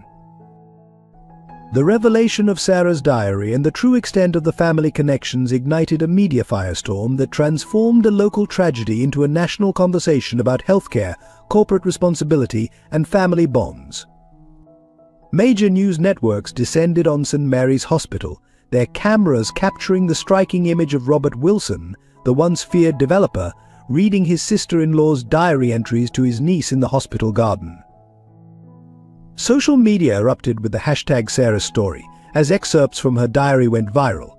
Her accounts of fighting against corrupt pharmaceutical practices, losing everything to protect patient safety, and maintaining her dignity while homeless struck a chord with millions. Healthcare workers shared their own stories of witnessing similar injustices, creating a movement that demanded systemic change. The hospital board faced intense public scrutiny. The evidence in Sarah's diary, combined with Elizabeth's suppressed research, exposed years of questionable practices in clinical trials. Several board members resigned in disgrace, while others joined Robert in pushing for comprehensive reforms in patient care and medical research protocols. Former patients of Dr. Sarah Miller came forward with stories of her compassion and dedication. Parents whose children she had treated spoke of her refusing to accept payment from struggling families, of staying long after her shifts to comfort frightened patients, of fighting insurance companies to approve necessary treatments. These testimonials transformed her from a cautionary tale into a symbol of medical ethics and human dignity. Professional medical associations began reviewing similar cases nationwide. Sarah's detailed documentation of how pharmaceutical companies manipulated trial data led to investigations at several major hospitals. The practice of silencing whistleblowers through professional retaliation became a focal point of healthcare reform discussions. Robert's public acknowledgement of his role in the tragedy, coupled with his commitment to change, sparked debates in corporate boardrooms across the country. Other CEOs faced pressure to examine their own development practices and their impact on vulnerable communities. The Wilson Enterprises model of combining profit with social responsibility became a case study in business schools. Local community response was particularly powerful. The Hampton Street neighborhood, where Sarah and Emma had lived, organized memorials and support rallies. Former residents shared stories of Sarah providing free medical care from her apartment, of her helping elderly neighbors with prescriptions, of her quiet dignity in the face of eviction. These personal accounts humanized the statistics of development-driven displacement. The media attention brought unexpected healing. Emma, initially overwhelmed by the public interest, found comfort in hearing stories about her mother's impact on others. She began collecting newspaper clippings and video segments, creating a new kind of memory box that helped her understand her mother's legacy. Healthcare advocacy groups used Sarah's story to push for legislative changes. Bills were introduced to protect medical whistleblowers, ensure affordable housing near major hospitals, and strengthen oversight of clinical trials. The Elizabeth and Sarah Miller Act, championed by Robert's Foundation, proposed comprehensive reforms in pediatric cancer research. Perhaps most significantly, the public response created a support network for families facing similar challenges. The Wilson Miller Foundation received thousands of applications from families struggling with medical bills and housing insecurity. Robert's initiative to convert development properties into patient-family housing inspired similar programs nationwide. The story's impact rippled through multiple sectors: healthcare, real estate development, corporate responsibility, and family services. What began as a personal tragedy evolved into a catalyst for change, proving that one person's stand for truth could, even posthumously, transform systems that had seemed immutable. As the media attention gradually subsided, the lasting effects of Sarah's story continued to influence policy and practice. Her diary, now part of the hospital's ethics training program, ensured that future generations of medical professionals would understand the true cost and value of maintaining their principles in the face of systemic pressure. In the quiet moments between public revelations and institutional changes, the true healing happened in private as Robert and Emma forged their new family bonds. Their evening routine became sacred dinner together in the penthouse apartment, followed by readings from Sarah's diary and conversations about the stars where both their mothers now watched over them. Emma's natural resilience helped bridge the awkward early days of their new arrangement. She approached living with Uncle Robert with the same straightforward acceptance she had shown throughout her ordeals. Her questions were disarmingly direct. Did Mummy and Aunt Elizabeth play together in heaven? Do you think Catherine likes having two mummies up there? Her innocent perspective helped Robert process his own complex emotions about their entwined family history. The physical transformation of their living space reflected their growing connection. Robert's stark, modernist penthouse gradually filled with Emma's artwork, stuffed animals, and the comfortable chaos of childhood. He found himself learning to navigate tea parties with Dr. Fuzzy, mastered the art of bedtime stories, and appreciate the joy of weekend pancake breakfasts. The change in his home mirrored the change in his heart. Their shared grief became a foundation for understanding each other. Emma's ability to speak openly about loss helped Robert finally confront his feelings about Catherine and Elizabeth. Together, they created new traditions that honored all three women birthday celebrations for Catherine that included Emma's homemade cards, quiet visits to Elizabeth's garden where they would read Sarah's diary entries, and weekly trips to the hospital to visit the staff who had become extended family. The discovery that Emma had inherited both her mother's and aunt's gift for healing became apparent in unexpected ways. She showed an intuitive understanding of others' pain, often knowing exactly when Robert needed a hug or when a passing stranger could use a smile. Her playroom became a mix of medical toys and art supplies as she processed her experiences through both creative expression and nurturing play. Hospital staff who had known both Sarah and Elizabeth remarked on how Emma combined Sarah's gentle strength with Elizabeth's determined optimism. Robert found himself sharing stories about Elizabeth more freely, helping Emma understand the aunt she had never met, but whose legacy she carried. These conversations helped him see Elizabeth in a new light, understanding her not just as his wife but as part of a larger family story. The legal process of adoption became a celebration rather than a formality. Emma approached it with characteristic directness, asking thoughtful questions about what it meant to have both a sky family and an earth family. Robert ensured that the proceedings honored Sarah's memory while affirming their new bond. The day the adoption was finalized, Emma presented Robert with a crayon drawing of their unique family tree, complete with stars for those watching from above. Their home became a place where memories were freely shared and grief could coexist with joy.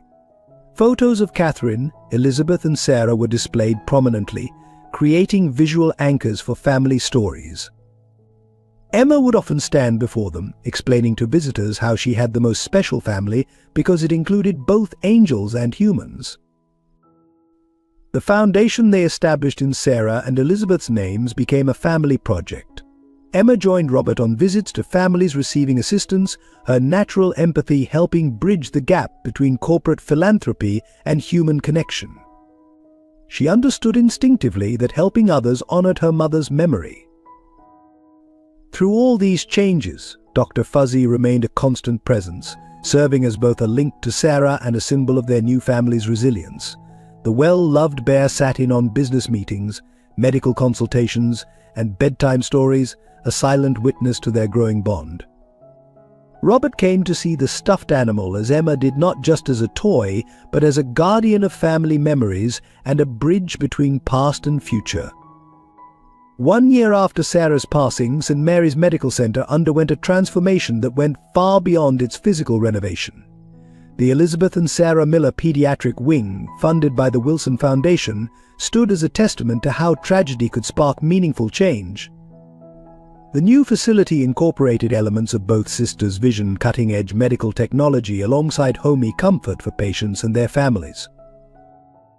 The most significant change was the implementation of the Miller Protocol for pediatric care. Based on Sarah's diary notes and Elizabeth's research, the protocol emphasized holistic treatment approaches that considered not just the patient's medical needs, but their emotional and family support requirements as well. Every room was designed to accommodate family members comfortably, ensuring no child would face treatment alone. Emma's influence was visible throughout the new wing.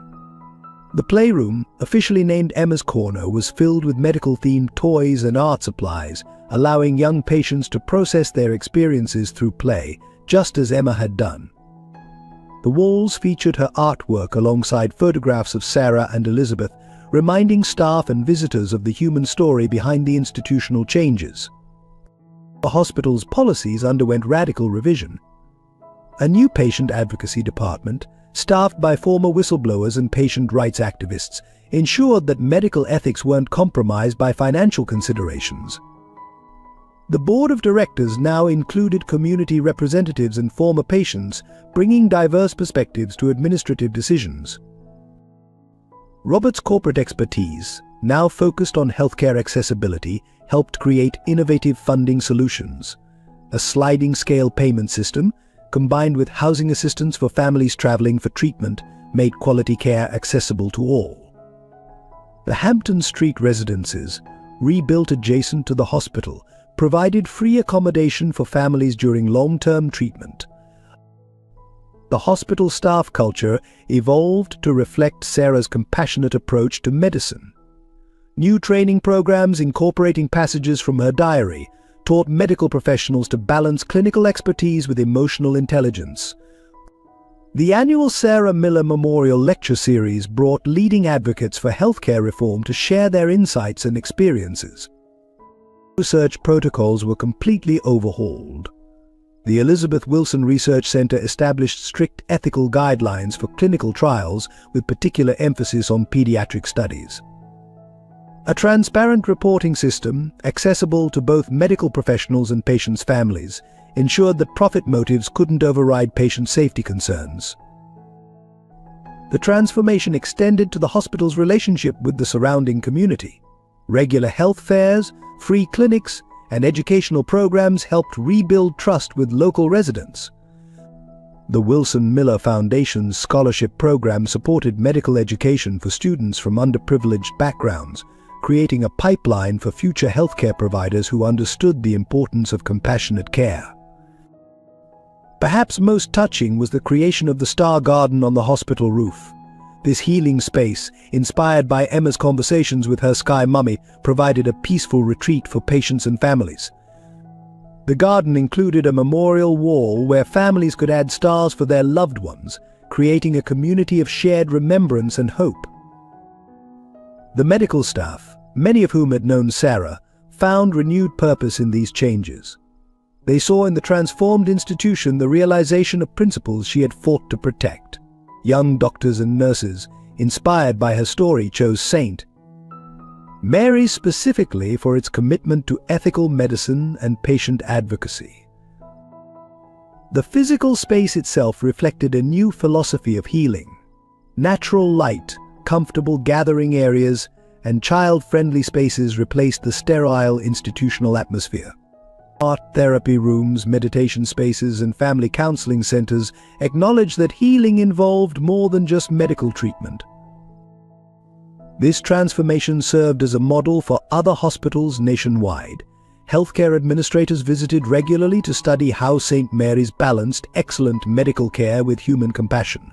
The Miller model of hospital administration became a case study in medical schools, teaching future doctors that institutional change was possible when guided by clear ethical principles. Through all these changes, Emma remained a regular presence in the hospital corridors, now not as a homeless child seeking shelter, but as a living reminder of why these reforms mattered. Her weekly visits with Robert to check on their hospital kept the staff connected to the personal story behind their institutional mission. The hospital's transformation stood as proof that tragic beginnings could lead to positive change when people dared to challenge established systems and prioritize human dignity over profit. Each new patient who entered St. Mary's benefited from the legacy of two sisters who had dared to envision a more compassionate approach to medicine.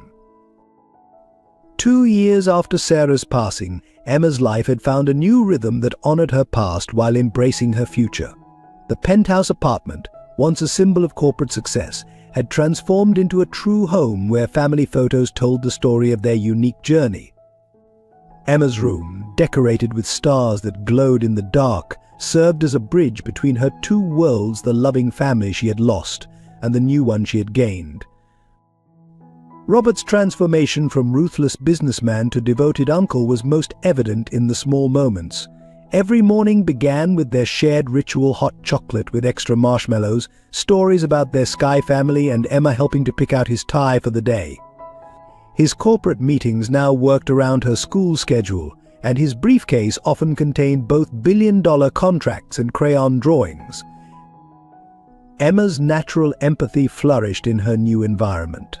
She excelled at her new school, where teachers noted her extraordinary ability to comfort classmates in distress.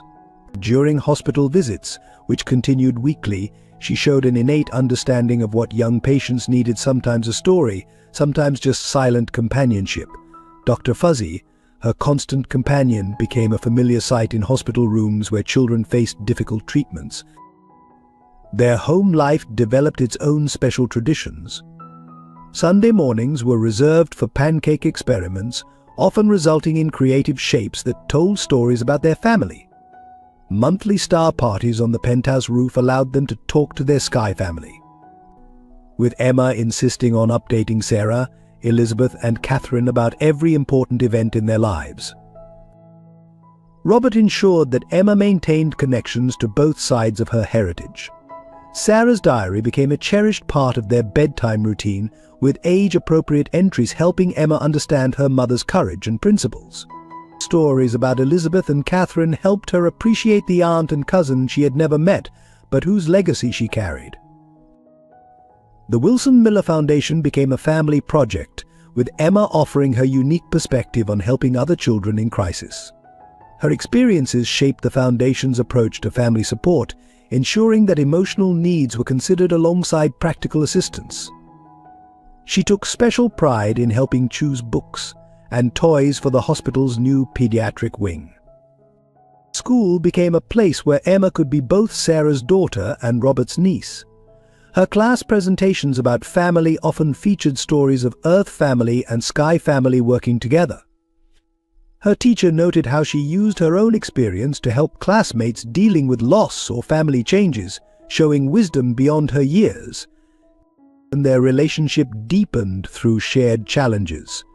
Emma's occasional nightmares about losing more family members led to late-night conversations that helped both of them process their grief.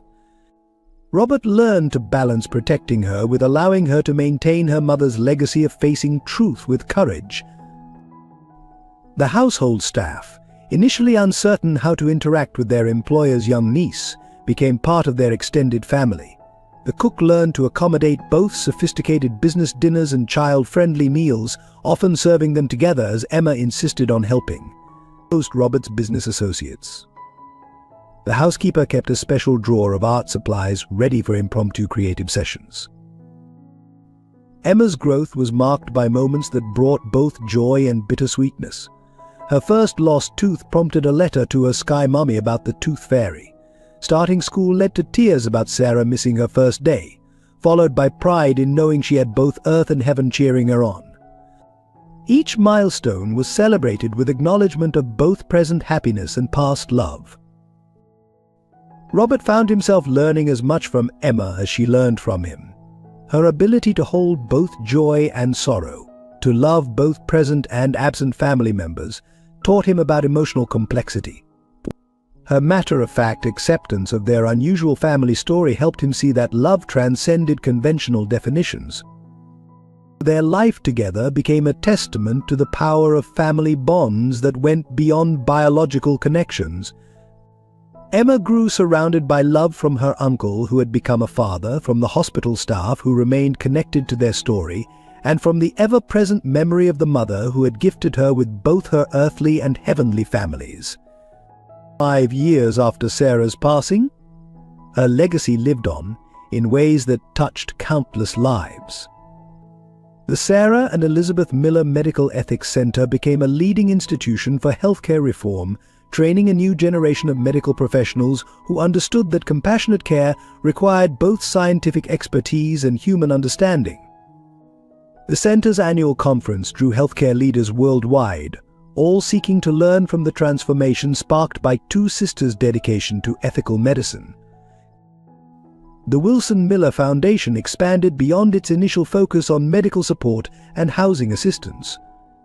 Inspired by Emma's journey, it developed comprehensive programs supporting children facing family health crises. The Stars Above program provided counseling, educational support, and creative outlets for young people dealing with loss, while the Bridge Home initiative helped families stay together during medical treatments. Emma, now 8 years old, grew into a remarkable young person who carried forward the best of both her families. Her natural empathy, inherited from Sarah, combined with Elizabeth's passion for justice and Robert's determination to create change.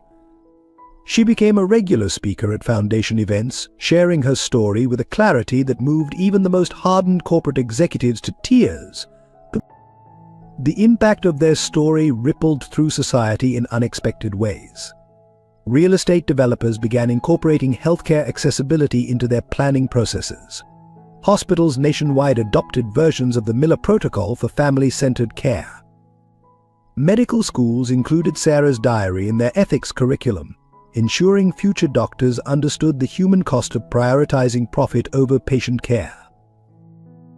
Robert's transformation from corporate titan to healthcare advocate became a case study in business schools, demonstrating how personal experience could reshape corporate values. His annual lectures on ethical development and social responsibility attracted overflow crowds, but his most important audiences remained the families helped by the foundation, where Emma often joined him in presenting keys to their new homes. The Hampton Street community, once slated for destruction, flourished as a model of integrated healthcare and housing support. The residential complex, now home to both medical families and local residents, fostered connections between patients and community members. The regular events in the Sarah Miller Memorial Garden brought together people from all walks of life, united by shared experiences of illness and healing.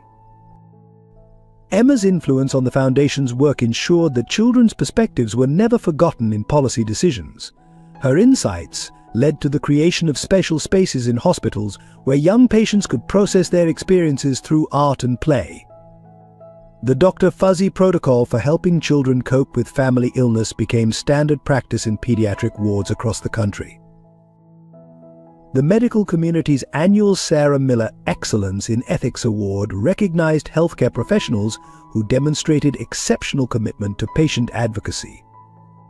Recipients often spoke of how Sarah's story had influenced their approach to medicine, creating a growing network of practitioners dedicated to reforming healthcare from within.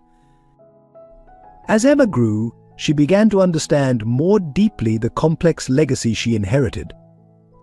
She carried within her the determination of two sisters who had fought to change a broken system, the love of a mother who had sacrificed everything for her principles, and the support of an uncle who had learned to value family above fortune.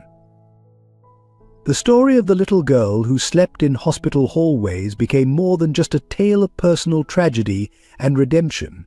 It stood as proof that even the most entrenched systems could change when people dared to put human dignity first.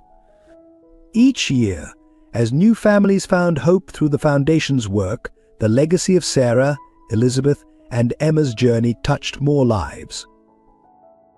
Robert often reflected that their greatest achievement wasn't in the buildings constructed or policies changed, but in the shift in how people viewed their responsibilities to each other. The integration of compassion into corporate decision-making, of human needs into institutional policies, created ripples that continued to spread.